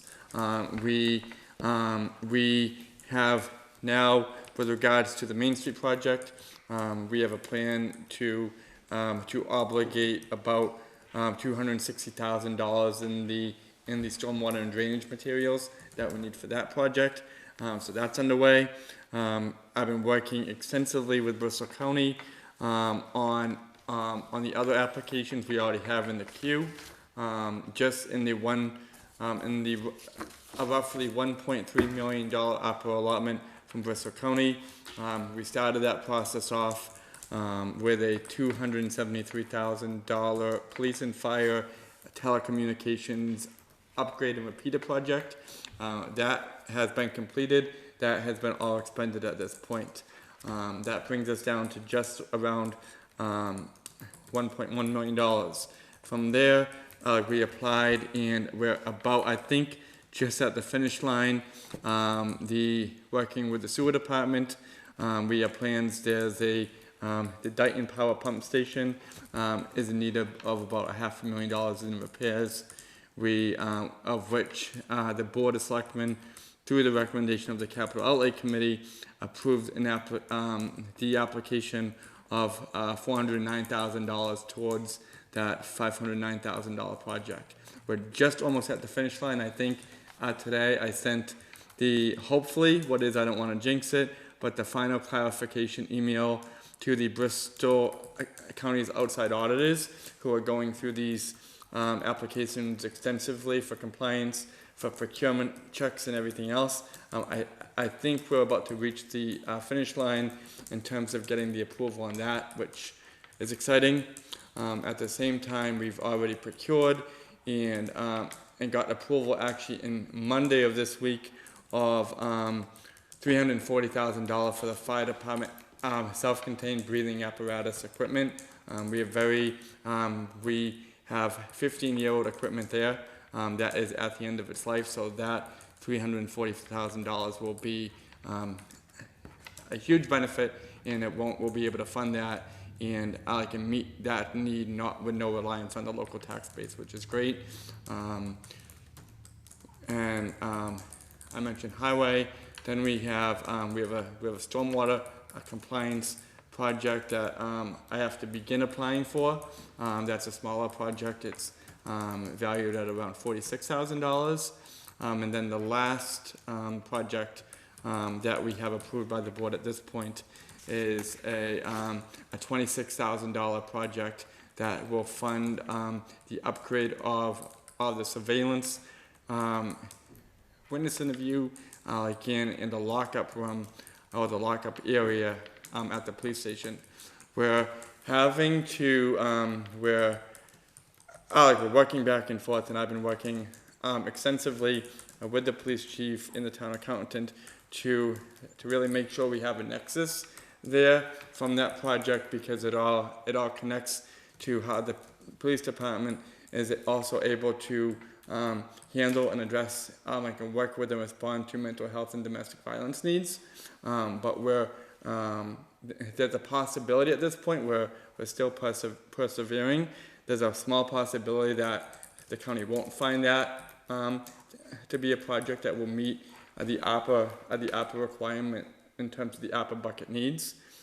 So we're trying to persevere, but there may be a point on that where we may have the need to pivot and identify another project. We do, there are some, and this is with the warrant articles that have been proposed for town meeting. We're already eyeing a few that if we need to swap one out for the other, just to be able to leverage those funding sources. There's a few we're already eyeing to be able to do that, to make sure we obligate all the funding that we have eligible to apply for. But I really want to thank the town accountant and all the departments we've been working with on this. It has been the priority along with the budget, and it's knock on wood, it's been going smoothly. I had a great discussion with the county treasurer's office today.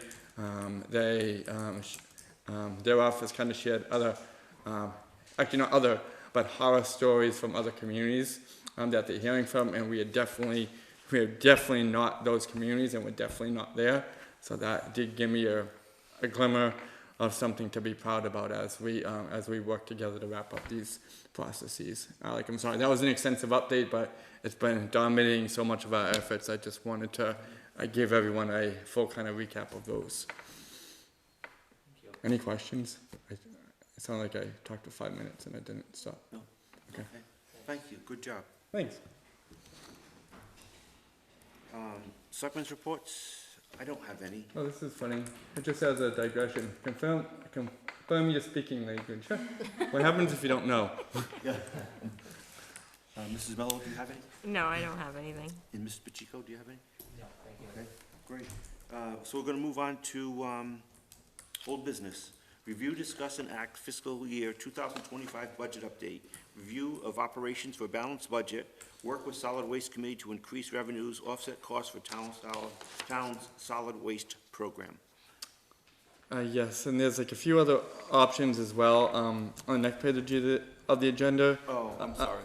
It's okay. We can plan the FY25 budget with current staffing levels, approach FY25 vacancies with position by position analysis. We've already cut about approximately about $100,000 from what was originally proposed by our departments, just because of the financial issues we're facing right now, and we've also adjusted all the revenues to the highest point that we feel comfortable at this point. And then the last option is to fund. We do in the FY25 budget that we're planning, just like it was in the FY24 budget. We do have about $217,000 in BP capital debt that we have an obligation to fund in FY25, and then, as we know, that debt obligation based on enrollment is going to jump even higher in FY26. So one of the last options, even though it does come with a lot of risk, is we currently with different changes in terms of the cherry sheet, in terms of our local aid number over the last few weeks. I did update the board about 2 weeks ago now that we've worked internally to identify the recommendation of about another $50,000 or so in cuts at that point. That could get us down to a deficit of about $201,000. Since that time, the House budget came out, where unlike the governor's, and even though the House budget so far is really good and better on Chapter 70 aid, our local aid increase went from a 3% proposed increase in the governor's budget to a 1% proposed increase. So that had about a $20,000 difference. So that increased our deficit back up to $220,000 as of last week. And then, as we've been talking about and as we discussed at the last meeting, the Board of Assessors voted today to also to decrease the age for the exemptions, the senior exemptions, which is great, from 70 to 65, which is very good news and a good recommendation. But because of that, we have to find that overlay to the tune of to meet that cost estimate of what it would cost to do that. That brought our deficit up to $240,000. So we do, and I have reached out just for scheduling purposes to see if the board was available on Monday night, so we can actually spend some time going more of a line-by-line approach. But generally speaking, I do believe, and I would, and I feel confident in saying right now that we have a structural operating deficit right now of about $240,000. That, in my opinion, if we were to cut any more, it would really begin to impact the service delivery that residents here in our community expect, and it would impact the operations of our departments as well. So we do, like as the agenda outlined, we do have options in terms of really dealing with having an ability to close that deficit and to actually going forward, because everything we try to do, we also try to look forward and plan for the future. And we do have an ability to strengthen, in my opinion, our sustainability, our budget sustainability going forward. It will require some discussion and consensus, however, especially between the Selectmen and the FinCom, and even town meeting as we go forward. The first option, as we in the Solid Waste Committee has been working on and providing a recommendation, is actually the implementation of a solid waste fee that is very similar and actually less than a lot of other communities have. We, as was actually talked about earlier, we have approximately about an $850,000 solid waste budget all told. That we only get to fund that $850,000. We only bring back in about $250,000 a year in revenues, and the rest, the general operating budget through the tax levy basically funds the rest. It isn't at all like a use, and it doesn't come close to being a user-funded program. We were back in FY19. We were a lot closer than we are now breaking even. In FY19, just as an example with all the costs, we were $287,000 off in terms of what that delta was. In FY23, and it's only grown since FY24 and grown even more, as I was mentioning, as we're planning for FY25.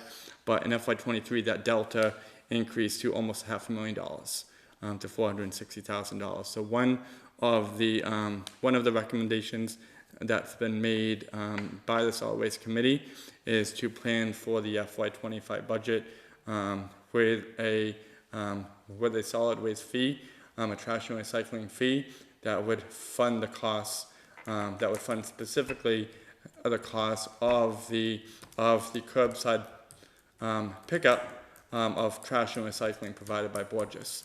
On the other end, the disposal costs would be funded and would be able to be completely funded basically at that point by the pay-as-you-throw bag program. And so the two would complement each other and bring us back to having a sustainable program. That option in terms of sustainability, like in my opinion, is, of all the options we have, is probably the best, because my fear is that, especially because we haven't been keeping up with those costs as we go forward, if we really don't do anything now, as difficult and challenging as the implementation may be, like if we don't do anything, we already know the challenges we're going to be facing in FY26. And we already know those challenges, frankly, short of even the question about what happens with Chapter 70 in Schoolway next year. And as we know, it wasn't until the end of February of this year where we had been trudging and forecasting along, projecting another $500,000 increase in the school assessment, and it wasn't until the end of February we heard from the school district that our assessments, just to be able to not even hold even because they've had to have layoffs as well, our assessment is increasing from the approximately $500,000 a year to $1.16 million, and that's already, it's far eclipsed our new available revenues, and planning for FY25 at $885,000. So we do have a real structural imbalance that, in my opinion, we as a town know how to hold the line extremely well, and we've been doing that. Also, the cost drivers that are really determining how we go in terms of education aid and the education aid and the educational assessments, really driving everything and all the challenges we have. They're in no way a reflection of anything to do with the school department or BP or the Aggie. It's just a lot of has to do with, as we've been talking about, Chapter 70. But this is where we are right now. We do have that structural cost imbalance. We do have a solid waste program that over the last few years, our obligation has increased by more than $200,000 just a few years ago, and it's really continuing to grow. And so those are like a kind of real, those are the options, all really to balance at this point, but we're going to need to have some consensus between the board and the FinCom to be able to propose in the next few weeks for the warranted balanced budget that we feel confident in bringing forward to town meeting. So I'll take any questions, entertain any discussion on that. We do have the town accountant here as well, but it's a lot to digest. It's a lot. Either of you have any questions or comments at this time? I'll have the same unpopular opinion that I had about the transfer station. It's going to be along the same lines. Yeah. I'm not in favor of a fee for solid waste. I acknowledge that the cost of trash and recycling has increased substantially in the service the town offers. Yes, it's not completely equitable where some folks don't use our trash program and are still taxed through their property taxes, but I don't think the solution for me is to send them a bill for the other half, or whatever the difference is. It's just, you know, that's something that Dayton offers, is we have curbside trash pickup, and like everything else, it's going up. Back to the transfer station, I think that's the first nail in the coffin for it. If, you know, if we raise the fee to a point and we take away services, people are gonna stop using it. We raise our trash bag fees, and then we raise our, then we start sending residents bills. They're gonna stop using our curbside trash pickup, and then the fees will go up because less folks are using the curbside trash pickup, and it's something that sets us apart from our peers. It's not like curbside trash hasn't been around here in Dayton. It's been around here for decades. Our neighbors don't have it. We do.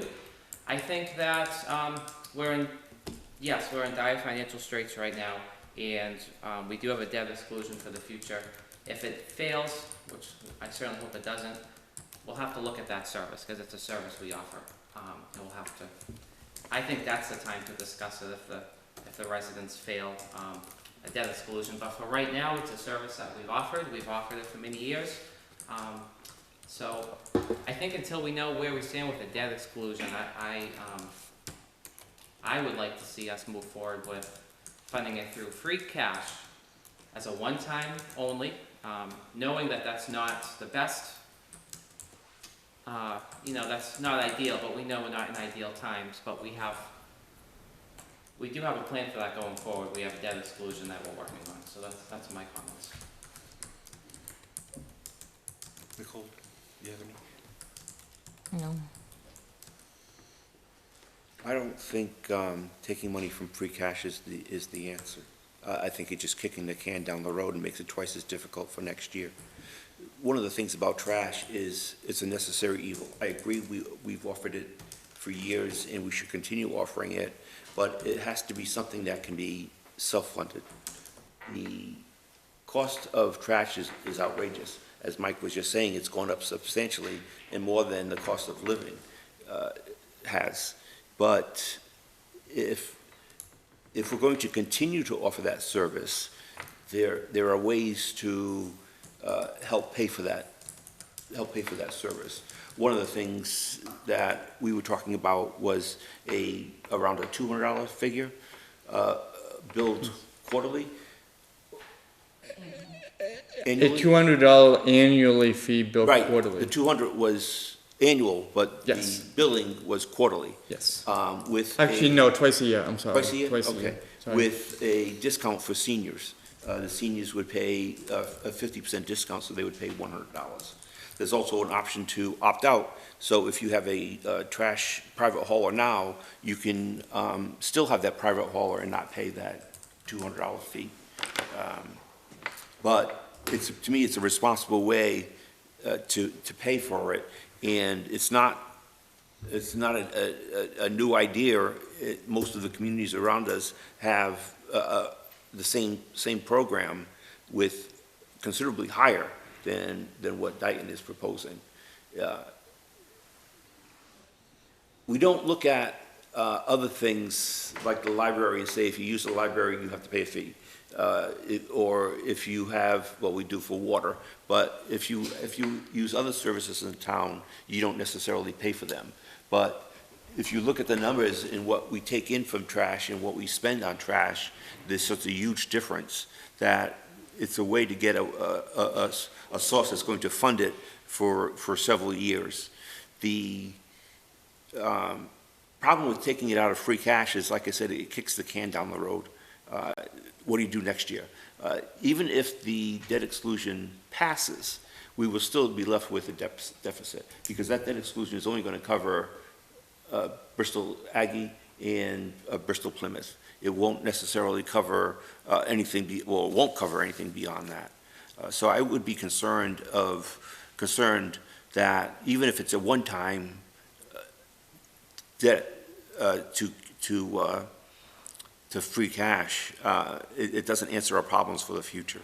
And working hand in hand with Mike, as we all have, and doing these budget meetings and numbers, I don't see how we could cut any more from the budget. So I would almost say that that's off the table at this stage. we have several times looked at it line by line and realized without compromising service that it's not an option. So it leaves us basically the two options, either funding it through trash or funding it with free cash. And funding it through trash at this stage gives us a little more freedom.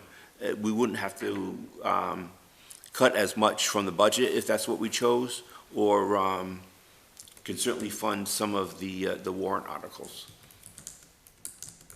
I don't know how you feel, Nicole. So I understand the trash and needing to fund it. I just think that it is gonna be, it's not gonna be favorable. Residents are not gonna be happy. And depending on how we do it, if we rolled it out slowly, but to just come out and be like, now we're paying for trash. And I get what you're saying, other towns are, they don't even do curbside pickup, and this is why, because Yep. it's so expensive. This is a tough one. We can't get rid of curbside pickup. There's too many senior citizens in town that don't have the means to go to the transfer station. Yeah. Don't have the means to pay for $1,000 a year dumpster in their yard. Or they'd have to go to a private hauler with the trash bins that you see that go out in the neighborhoods. It's just, something needs to be done about trash. And is it something gets rolled out slower? Basically, it's another tax bill that you're paying for a service that you use. The pay-as-you-go is what we do now, but it still would be an option for people who don't generate that much trash. They still would only buy 1 or 2 trash bags a week or a month, whatever they do. Coming from the budget side as well as the solid waste side, the numbers are staggering. It gives us the option of possibly going $100 a year with a $50 bill for senior citizens. It's something that's more, something that they can swallow, and it still help us decrease that $240,000 deficit that we have. I'd like to thank you for all your hard work on the solid waste committee. I'd like to thank our town administrator and everyone who's on it. I think that being creative, and I hope my comments don't squash that, because I think it's so awesome that we come up with all these ideas for the best of our residents. So I think I'm really happy it was brought forward.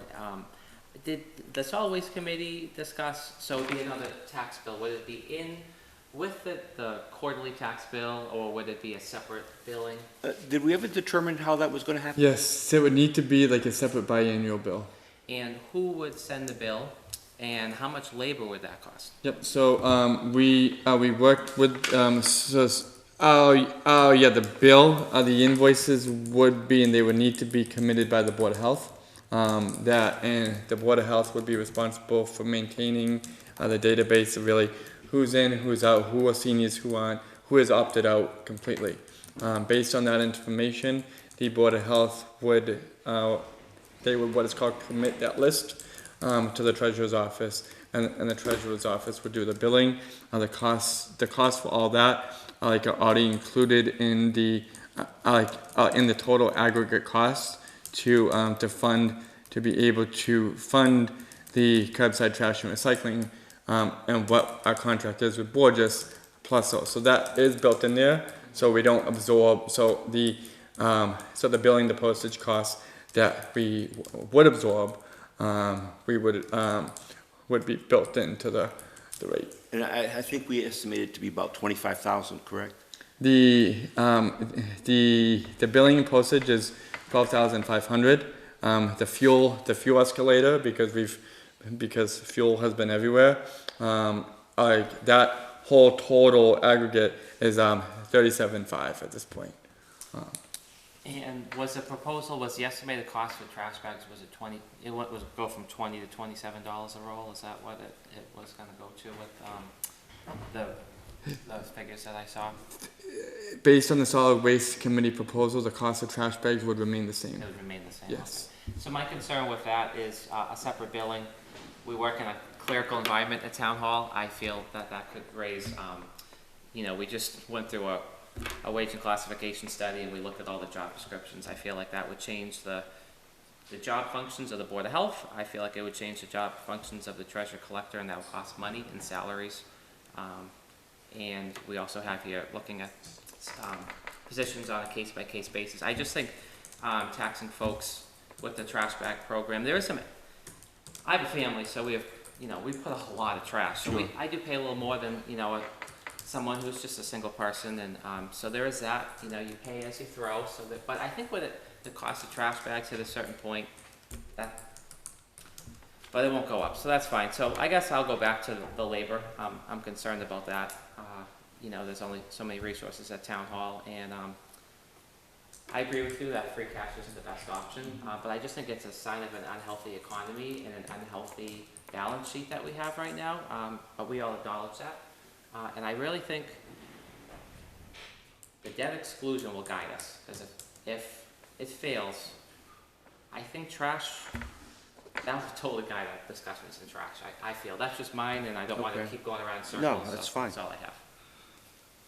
And just one thing, like I wholeheartedly understand the discussion, but just to be clear, where we are now, had we hypothetically, if we didn't have the BP debt right now, say that never existed.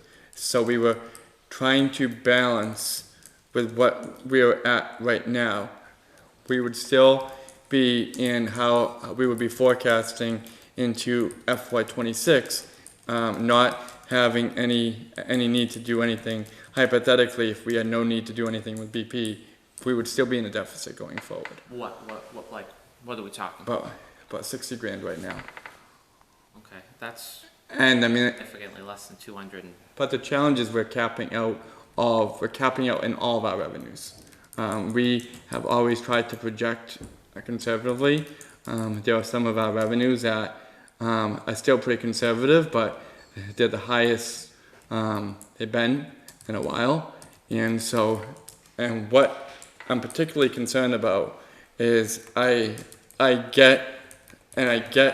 understand completely where we are in FY25 and why potentially using FY20 free cash in FY25 as an argument.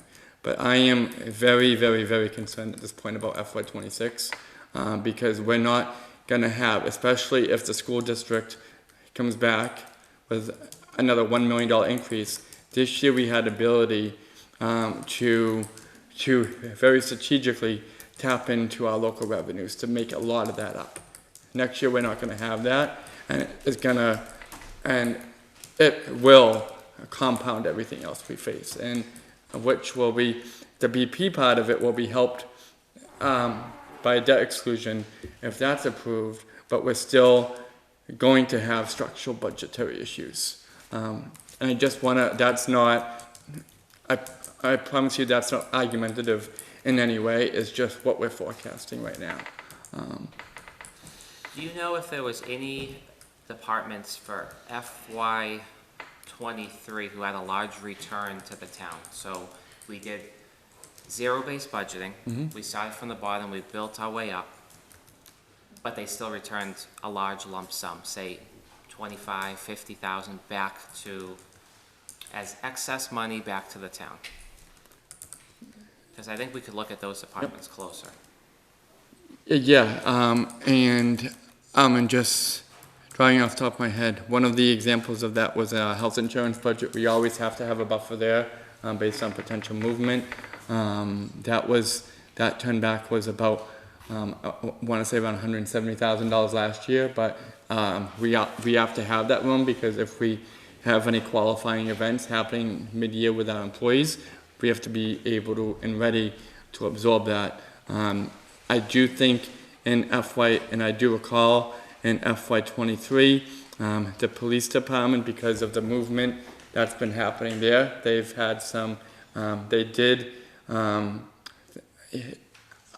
forget the, exactly what the number is, but I recall that they did have a turn back, but we, as we go forward every year, we're seeing more trends in that department, and so that turn back is getting smaller, a lot smaller, and frankly, we were talking about that the other day, about how we're projecting just being able to break even in the PD budget this year.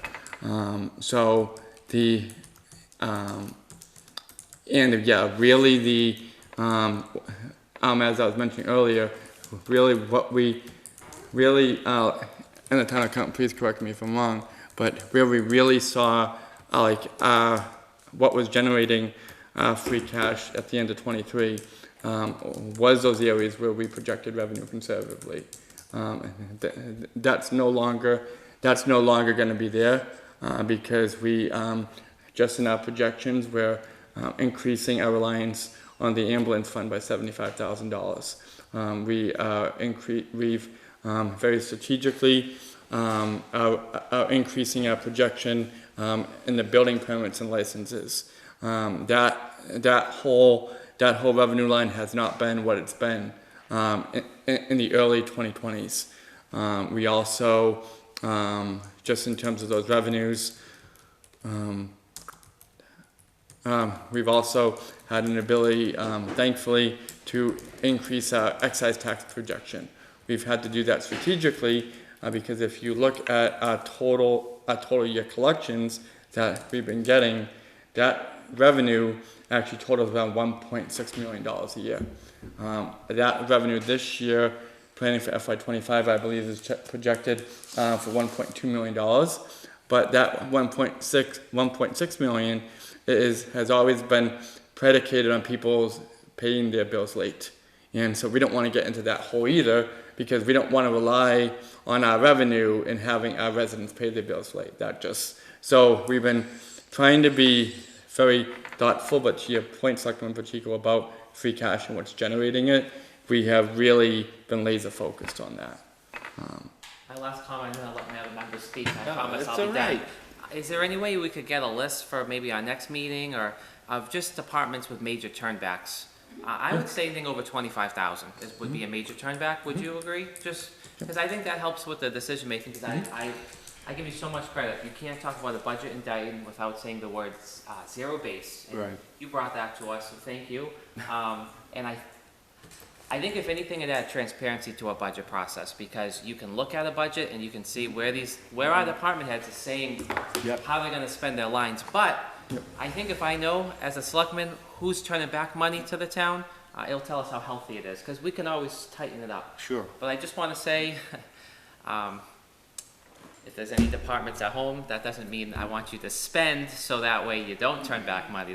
We are in a financial situation. We're working hard on it. Well, Serena, you mail out to all the 3 selectmen the breakdown every month, correct? Of where we're at budget-wise? So that's the current breakdown for FY24. Mark is asking for how you ended in FY23. 23, okay. But I don't believe 23 was done on a zero-based budget. 23 wasn't, 24 was, this is the first year we've had a zero base. Right. Okay, never mind. And All right. just, But I'll still get that. Okay, thank you. just actually really quick, because we are, and it's something we've been priding ourselves on, in terms of being very transparent with what we're proposing. In the overview that we generated for the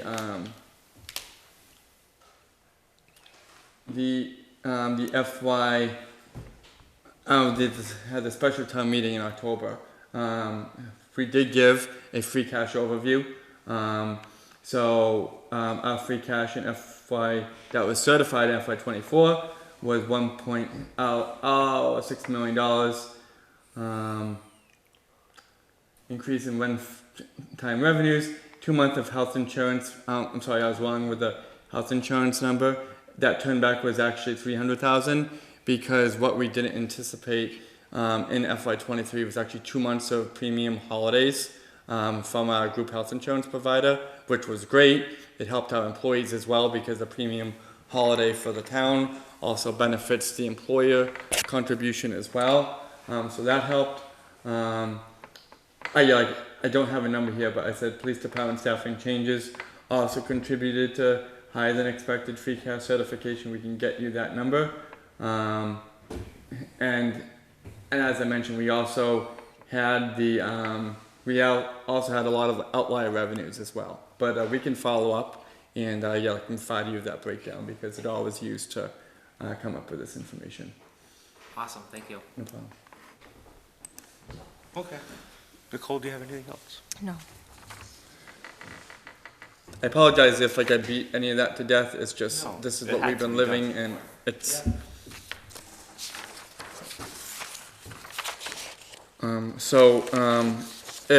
If we can plan, if everyone's agreeable to plan next for Monday night, we can provide that information. We can go line by line. One of the things, just in terms of free cash as well, we have a list of warrant articles. We're also meeting with the Capital Outlay Committee on Monday afternoon because we want to make sure that with the capital priorities that have been proposed or requested by departments, the first thing we need to do, as was mentioned, is make sure we can close that budget gap. So that's the first thing, and then we'll go from there. Is that all right with everyone as a game plan? So we'll vote on it Monday. Yeah, we'll continue the discussion if that's Right. okay about all of this, and hopefully. Okay. Just as an FYI, the FinCom is meeting tomorrow night to consider their view and recommendations and review of everything in two. So I think by Monday night we'll have to, because we're running out of time, frankly. We'll have to come to a consensus and plan forward from there. Okay. All right. Do you want a motion then to continue this to Monday night? If that's the will of the board, that's fine. Yeah. Put that in the form of a motion. Okay. Is there a second? I'll second that. Motion made and second. Any discussion? All those in favor? Aye. Aye. Peter Karen's an aye. Thank you. Want to review, discuss the planning for the debt exclusion update? Just really quick. This is obviously, as we talked about earlier, it's something on our radar.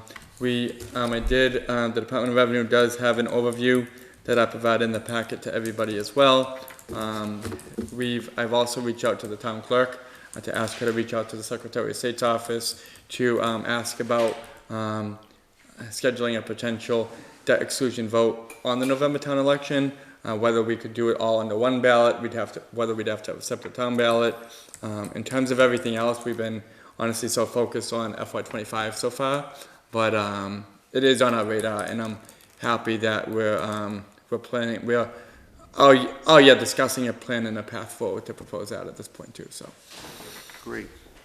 Okay. New business. Review, discuss, and act. Board of Selectmen signature authority designation for expenditures.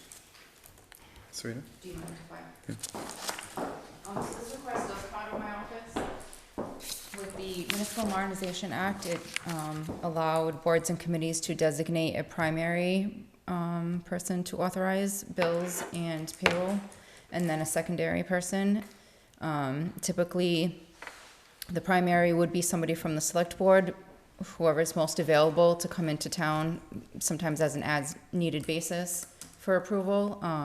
And traditionally, the alternative is the town administrator. They're typically in the building every day. If something comes up, we need a certain signature by, the pay date or whatever date.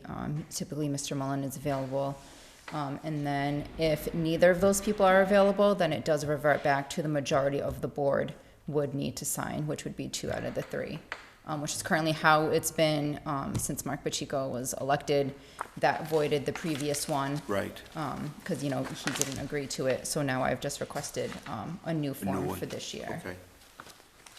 Great. I have no problem. I think I'm the only one that's retired. I can stop at any time unless one of you feel you are capable of doing that. I'm not gonna retire anytime Okay. soon. All right. So, Mike will be the second, the signature authority as well, and then we just need a third that you would prefer? So everybody does have to sign a document today, which I think Karen has? Okay. Make sure it fits in your criteria that you're following. Sure, so, the top section, each person would have to sign. Yep. To say that they are agreeing to the bottom section. Okay. And you are more than welcome to do a second alternate, that's your decision. Sure. Typically, it is just one primary and one alternate. Okay. With a small board, we Yeah. can usually have been able to get it done with Right. those two people. Yeah, with Mike being there just about every day. Yeah. Thank you. Thank you. So I'd like to make a motion to accept the signature authority designation for expenditures form as presented. Okay. I'll second that. Motion made and seconded. Any discussion? All those in favor? Aye. Aye. Peter Karen's an aye. Thank you again. Thank you. The police chief lieutenant, we already did the bylaw insertion. So moving on to the proposed additional board of, I should read with my glasses on, sponsored articles. Yes, so, and this also relates back to, the proposed, if we are gonna balance or propose to balance the budget, with a solid waste fee, there are two, in order to offer a senior discount, number one, we have to propose a bylaw that gives specifically the board, the ability to, create that discount that we don't currently have. So I do, before we reopen the warrant, I did want to propose that and call that out. And then I also, in adopting MGL chapter 44, section 28CF, that's a provision that also allows, with the collection of all those fees, very similar that we do with sewer, that we can place liens without having to record them at the registry of deeds. That could be, and I believe is viewed as overkill. So we could place the liens without having to record everything at the registry of deeds. One of the things I know, there's a still fluid discussion by the board about how to deal with the budget. If I could make a recommendation, the board could just at this point just move to put to propose on the warrant. Just take that vote now before the warrant reopens to have that lined up. They could go in, they could always actually come out. That's just a thought, just in terms of the process-wise, if that makes sense. Okay. So we need a motion on the floor. I'd like to make a motion to accept the proposed Board of Selectmen sponsored articles to adopt Mass General Law, Chapter 44, Section 28C, and the municipal fee discount bylaw. I'll second that. Motion made and seconded. Any discussion? All those in favor? Aye. Aye. Peter Karen's an aye. Okay, So we're gonna open the town meeting, town warrant. Review, discuss, and act, reopen annual town meeting warrant. I just had the list of articles here, and we do have, at this point, votes backing all the additions up. So, I just can't believe I lost the page in this lovely binder. Okay, since we last met, now that the warrant is open, the following articles have been proposed. I'll just read them. I'll just read them, and if that's okay with the board, just to have them actually included in the warrant as of now. Then the board can close the warrant, and then I can go through the full list, if that's okay. But we do have a proposed article by the sewer commissioners. It is a proposed warrant article, a capital like a capital reappropriation. That's actually, that relates to the pump station project. It's just basically transferring that, the funding that's already in the sewers FY24 budget into a warrant article at this point. So that is the first one. We also have a vote, just above that, a proposed article from the town accountant to fund the FY24 snow and ice deficit. So we do that now, and we don't have to think about having to raise that in the recap, which also impacts our balancing position as we go forward too. So that would fund that now, so we don't have to entertain that in the future as we work to continue to balance. We do have a vote in Article 13 from the Board of Assessors. I'm sorry about the typo there, but that is the vote that they took earlier today to decrease the age for the exemptions from age 70 to age 65. Bill Moore was appointed the chair of that committee now. Yes. As of today.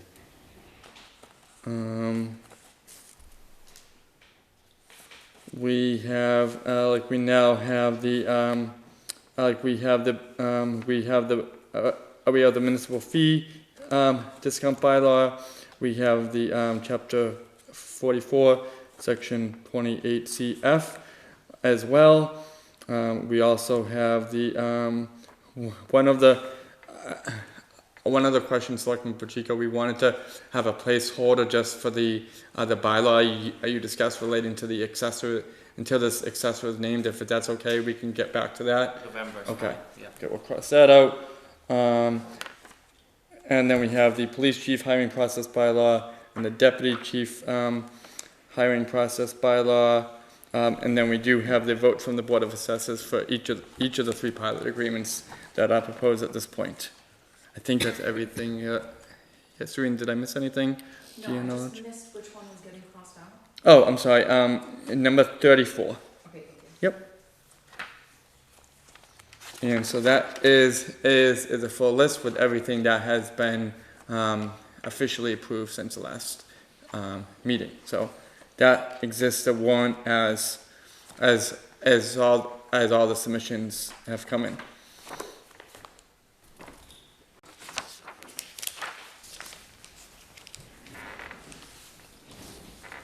If there could be a motion to close the warrant. Yeah. We didn't open it. Oh, geez, I'm sorry. I'd like to make a motion to open the annual town meeting warrant for June 10th, 2024. I'll second that. Motion made and second. Any discussion? All those in favor? Aye. Aye. Peter Karen's an aye. We want to close it? Yeah, could there be any way to just reflect all the warrant articles that I just spent 5 minutes mentioning and just move them into that bucket? I'd like to make a motion to close the annual town meeting warrant and to include any articles discussed by a town administrator. That's great, thank you. I'll second that. Motion made and seconded. Any discussion? All those in favor? Aye. Aye. Peter Karen's an aye. Motion made to close it? Did we just close it? Yeah. Oh, right, I'm sorry. Okay. Not even paying attention. I'll close it again if you want. You did it so good, do it Sure, again. close is good. Okay. We're up to F. Annual Yes. town meeting warrant, review, discuss, and act, annual town meeting warrant, review of proposed articles. Yes, yeah, like you, everyone, I believe, has a list of the articles in front of them. We do have a lot of proposed capital articles, funding Main Street. In the phasing that we've been funding, Main Street does remain a priority. There's a number of capital articles, which I mentioned the Capital Outlay Committee will be meeting Monday afternoon to review and rank and provide the scoring back on those. We will, even though we'll have the priority in the scoring, we will have to, one of the things Capital Outlay does provide the ranking and scoring. What Capital Outlay doesn't deal with is the availability of funding. So we'll have recommendations on that at that point, separate from capital outlay. There's, we do, there's been a citizens petition article that's been proposed. There's a typical the business of town meeting articles relating to the CPC appropriations, the revolving fund spending limits, Chapter 90 taking, highway takings, land takings. As I mentioned, the capital. We do have a few committees and departments that have also proposed updated bylaws relating to efforts for their departments that have to be reviewed. And I'm sorry if I'm jumping around, but we also there's an article proposed by the Conservation Commission to fund the legal expenses that we anticipate to be associated with the Forest Hills matter as well. At this point, just as an overall summary, we will try to have a draft and provide any additional backup to the warrant on Monday night as well. I have a question in regards to the citizen petition. That's regarding a position that has a contract. Have we reached out to legal in regards to anything? That, if I could, I think I would be most comfortable. If that whole issue was actually discussed by the board, just to keep this whole process clean. Can we do that? Is that like executive session that we can do? No. Okay, my apologies.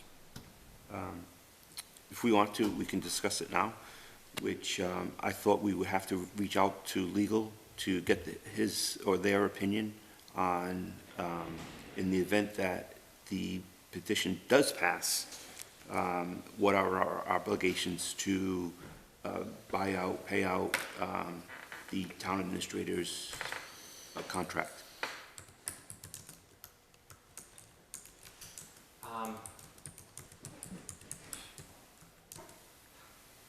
I have no words for this. I gotta say, let me start with I reviewed the petition.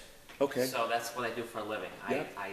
We review petitions, we review signatures, and in reviewing the petition, you are, it's under Mass General Law, and you are petitioning the selectmen to put something on the warrant. And the petition didn't have a date for the town meeting. So, it just said, there's a line for it, but there's no date. And when you petition, you get the petition from the town clerk, and you petition the selectmen, who then, through our professional staff, would walk it to the town clerk to certify the petition. And it's not a Board of Selectmen stamp on it. Talking to our staff, it was turned into the selectman's office, but I think it's a legal document. It doesn't have a selectman stamp. It doesn't have the date of the town meeting. So when we review legal documents, however, with that said, I believe in freedom of speech and citizens' right to,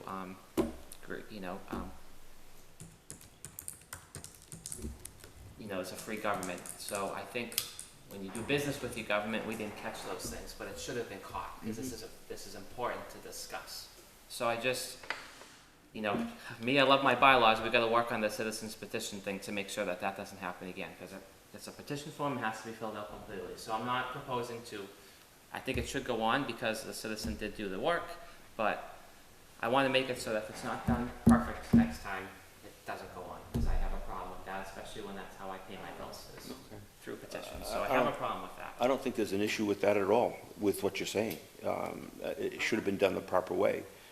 I guess the discussion is, assuming it might pass, not assuming, let's say it does, what do we do with the salary that is owed based on the contract? So what I'm basically asking is to seek legal counsel to get their opinion as to whether we would be buying out his contract or not. How much do we owe, when do we owe it, those types of things.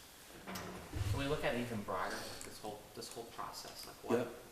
I don't know what I can say, what I can't say, and I need more information on this one. Okay. How to move forward. Yeah, I just need more information, I need to be pointed in the right direction, so. Okay. Yes, those things cost money.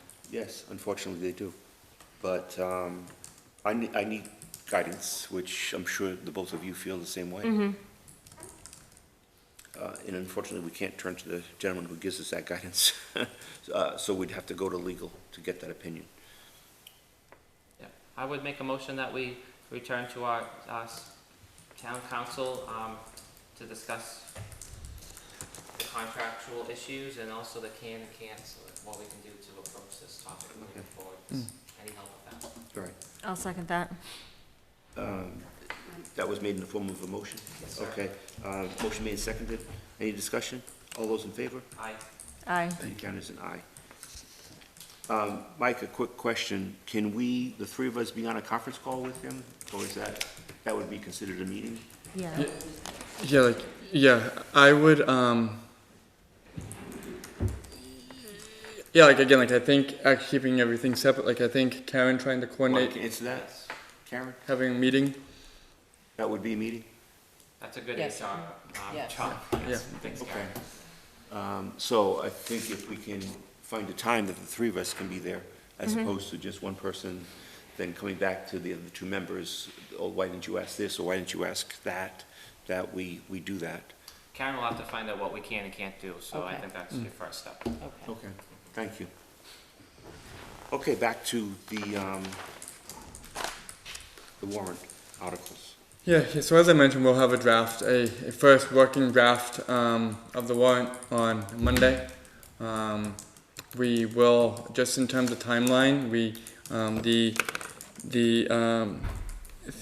I think just in posting, we need to have everything all finalized by Thursday, May 16th, I believe the date is.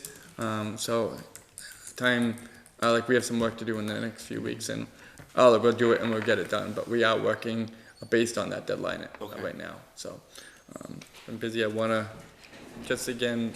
thank again really Karen, Leanne, and Serena.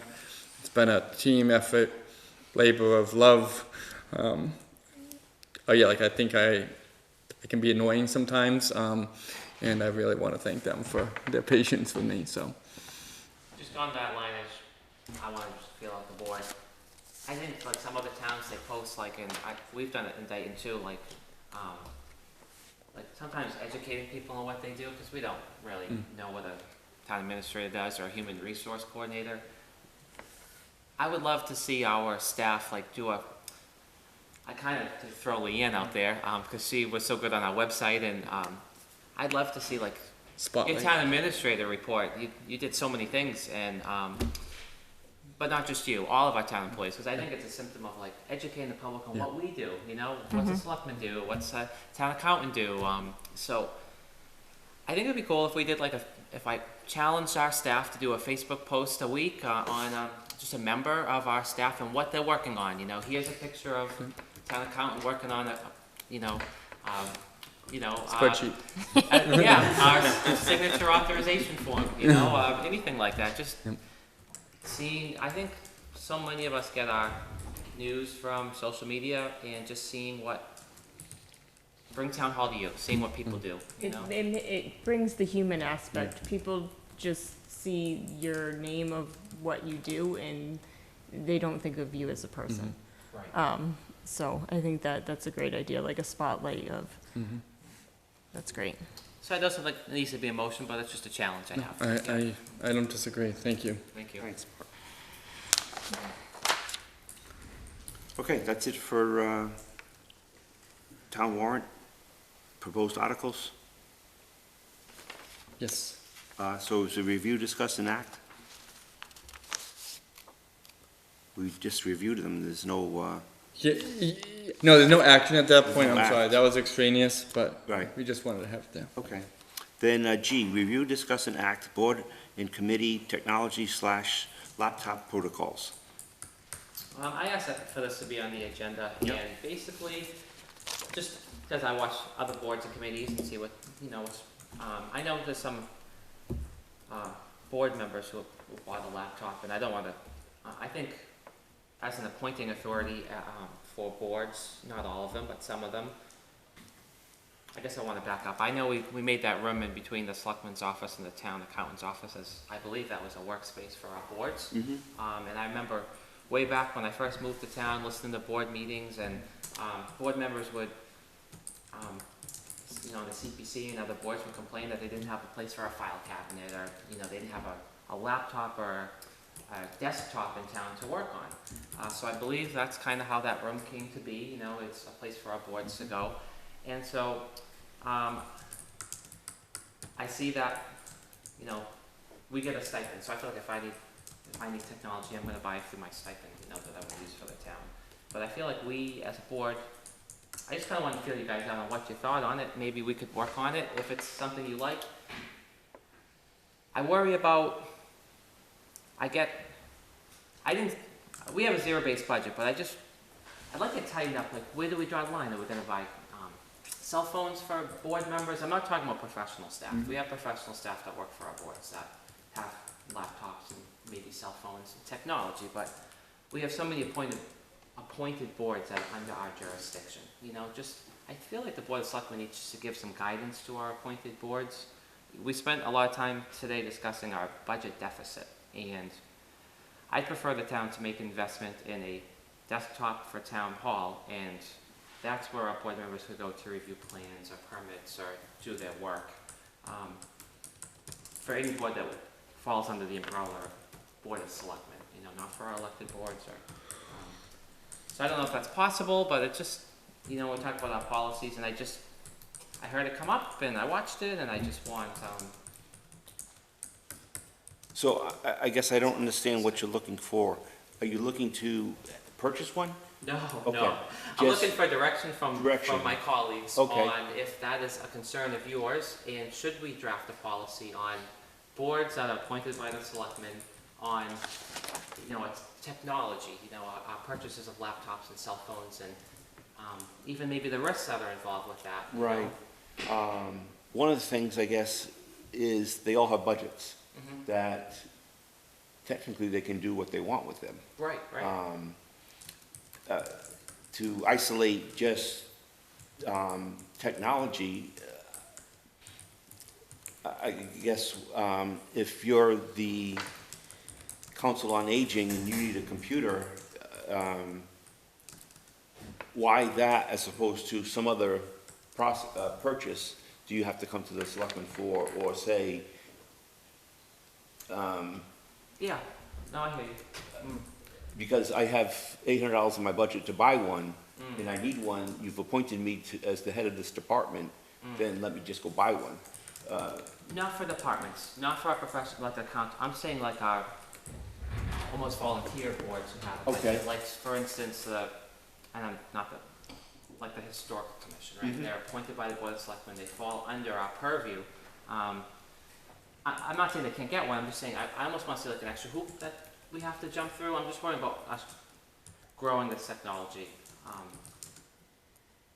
So not our professional staff that work for town hall. They need laptops and maybe cell phones or whatever. But we just have so many boards that we appoint. We'll be doing it soon. You know, all these different boards, and I feel like we're looking at our budget. I prefer. I just see this as a symptom of Something we set the direction for those boards. Yeah. I was looking to see if you guys share the concern about that issue, and if you do, we could look into a policy, but if you don't, I understand. I just wanted to bring it up. And one more thing about technology with scams and phishing and, you know, and just even being on different networks that aren't in, you know, if you're taking a laptop out of, we kind of broaden our risk to a certain point, and that's out of my wheelhouse, but it's just, that's why I wanted to bring it up. I thought it was something that needed some thought. Yeah. Donna, do you have any questions? I know the situation that brought this to fruition, and I think that it was like a unique situation. I think that it just happened to be that there's a a board and there's a department head and there wasn't really, we weren't sure who to make that decision and stuff. I don't see it as becoming something that's gonna happen with any of the other boards and committees. I think a lot of them realize that they're volunteers, and, I mean, we all have phones, we could pretty much do anything on our phones. I have seen some with flip phones, I don't know what they're doing on there. But there's ways that they can get to technology, as well as, I don't know if the library's equipped right now with computers the way that it stands, but, I mean, when we have that, that's another place that they can go and access this stuff. So I understand your concern. I just don't know where to go with it. Okay, thanks. Okay, That's all I had. all right. Want to just take it under advisement then? Yeah, I'm not gonna make a motion. Okay. Review, discuss, and act, fiber installation contract with TMLP. Yes, so, as I think everyone has probably seen, our fiber contractor has been out on the length of 138. Things are going well. I checked in with them yesterday in terms of everything there. The other part, the other component of that project is a project planned, budgeted project for TMLP to run the fiber from the I would say Lincoln and Tremont Street, but technically it's actually Riverside Ave and Riverside Ave and Lincoln Ave, all the way up to Chase Street where Station 2 is. And so TMLP is going to run, because they own the infrastructure there, they're going to run the fiber up there, and that will finally connect our public safety all in one dedicated network. It will also connect the town as well. So the cost of that is around just over $80,000. We knew it from the beginning. We knew we'd have to enter into a contract with TMLP to do it. They've been great partners throughout the whole thing, so I'm recommending approval of that at this point.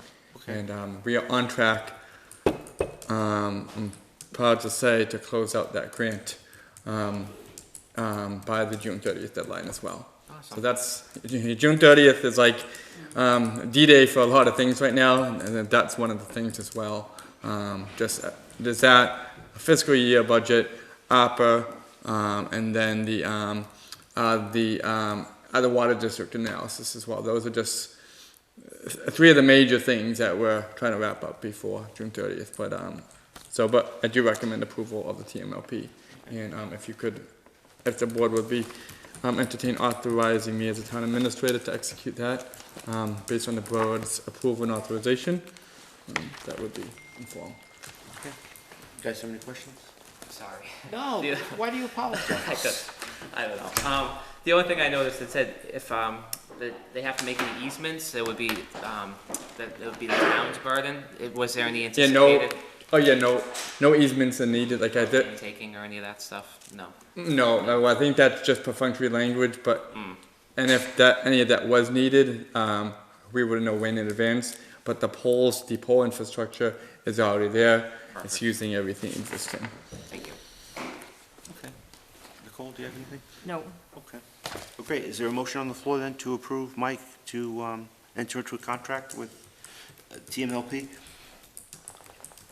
I'll make a motion to approve the fiber installation contract with Town Municipal Light Plant and to allow our town administrator to execute the contract. I'll second that. Motion made and seconded. Any discussion? All those in favor? Aye. Aye. Peter Karen's an aye. Thank you. Obviously, the junk dealer's license we've taken care of. The page, approval of the town warrants. Somebody have it? Okay. All right, I'd like to make a motion to pay. Equal? Warrants paid for April 18th, 2024, 43A-24, in the amount of $117,480.69. And warrant 43B-24, $431,387.07. And I keep going, I guess? No, we're gonna take one at a time. I'll second that. Okay, motion made and seconded. Any discussion? All those in favor? Aye. Aye. Peter Karen's an aye. Okay, I'll make the motion to pay the warrants paid through April 25th, 2024. Warrant 44A-24. April 25th or March? I mean, it says here March. Oh, Just the it should typing be out. April. Yeah. It should be April, there's a typo. That- It should that be makes April. sense. Yeah, March. Should be April. No, it should be April. Yes. But no, on here it says March. It's- Yeah, there's a typo on the agenda, so the wording, He the is text, reading it yes, it's correctly. right. First time doing once here. Oh, no. So warrants paid through April 25th, 2024, warrant 44A-24, in the amount of $141,966.63, and warrant 44B-24, in the amount of $208,072.78. I'll second that. Motion made and seconded. Any discussion? All those in favor? Aye. Aye. Peter Karen is an aye. Good Public job, input. Mark. Yes. Mr. Hull. Thank you.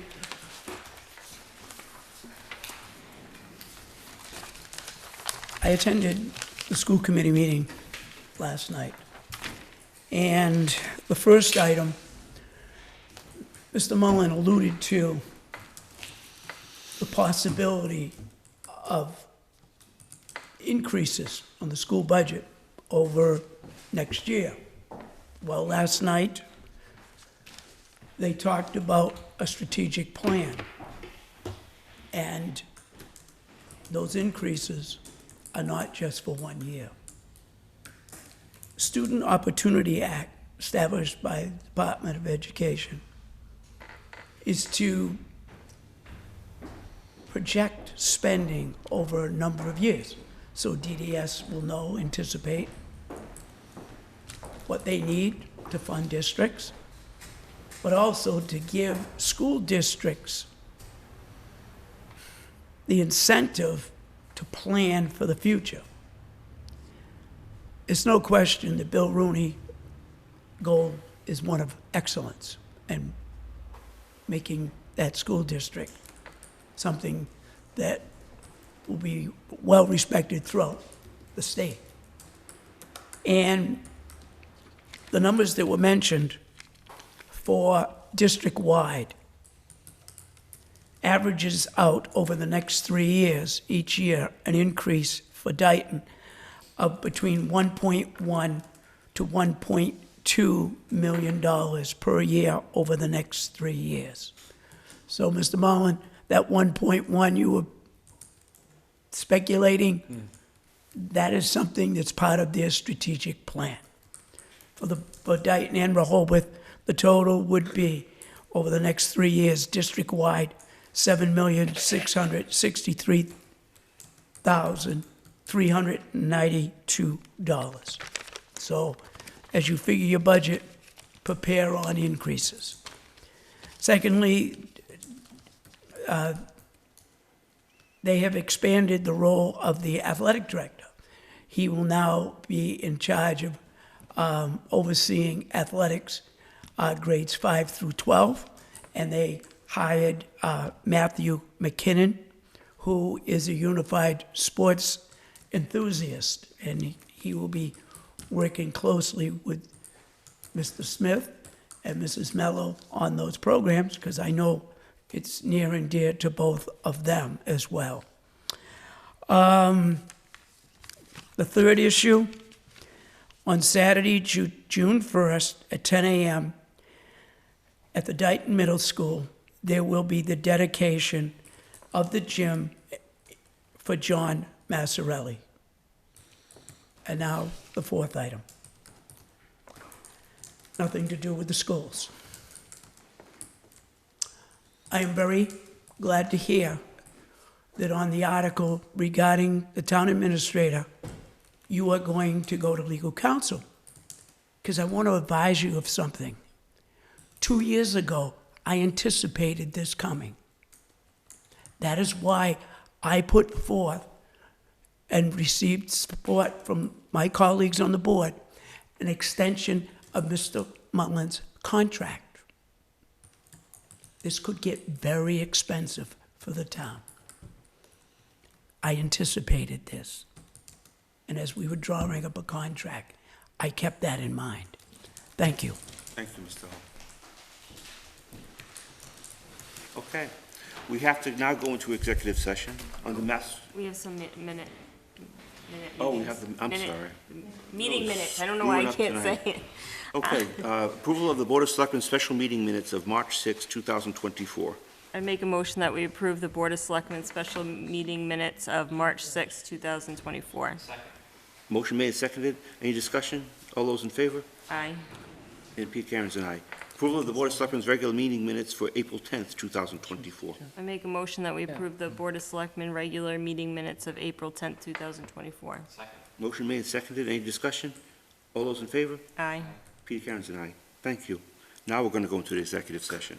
Under Massachusetts General Laws, Chapter 30A, Sections 21A3, to discuss strategy with respect to collective bargaining or litigation if an open meeting may have a detrimental effect on the bargaining or litigation position of the public body and the chair so declares. The chair does declare.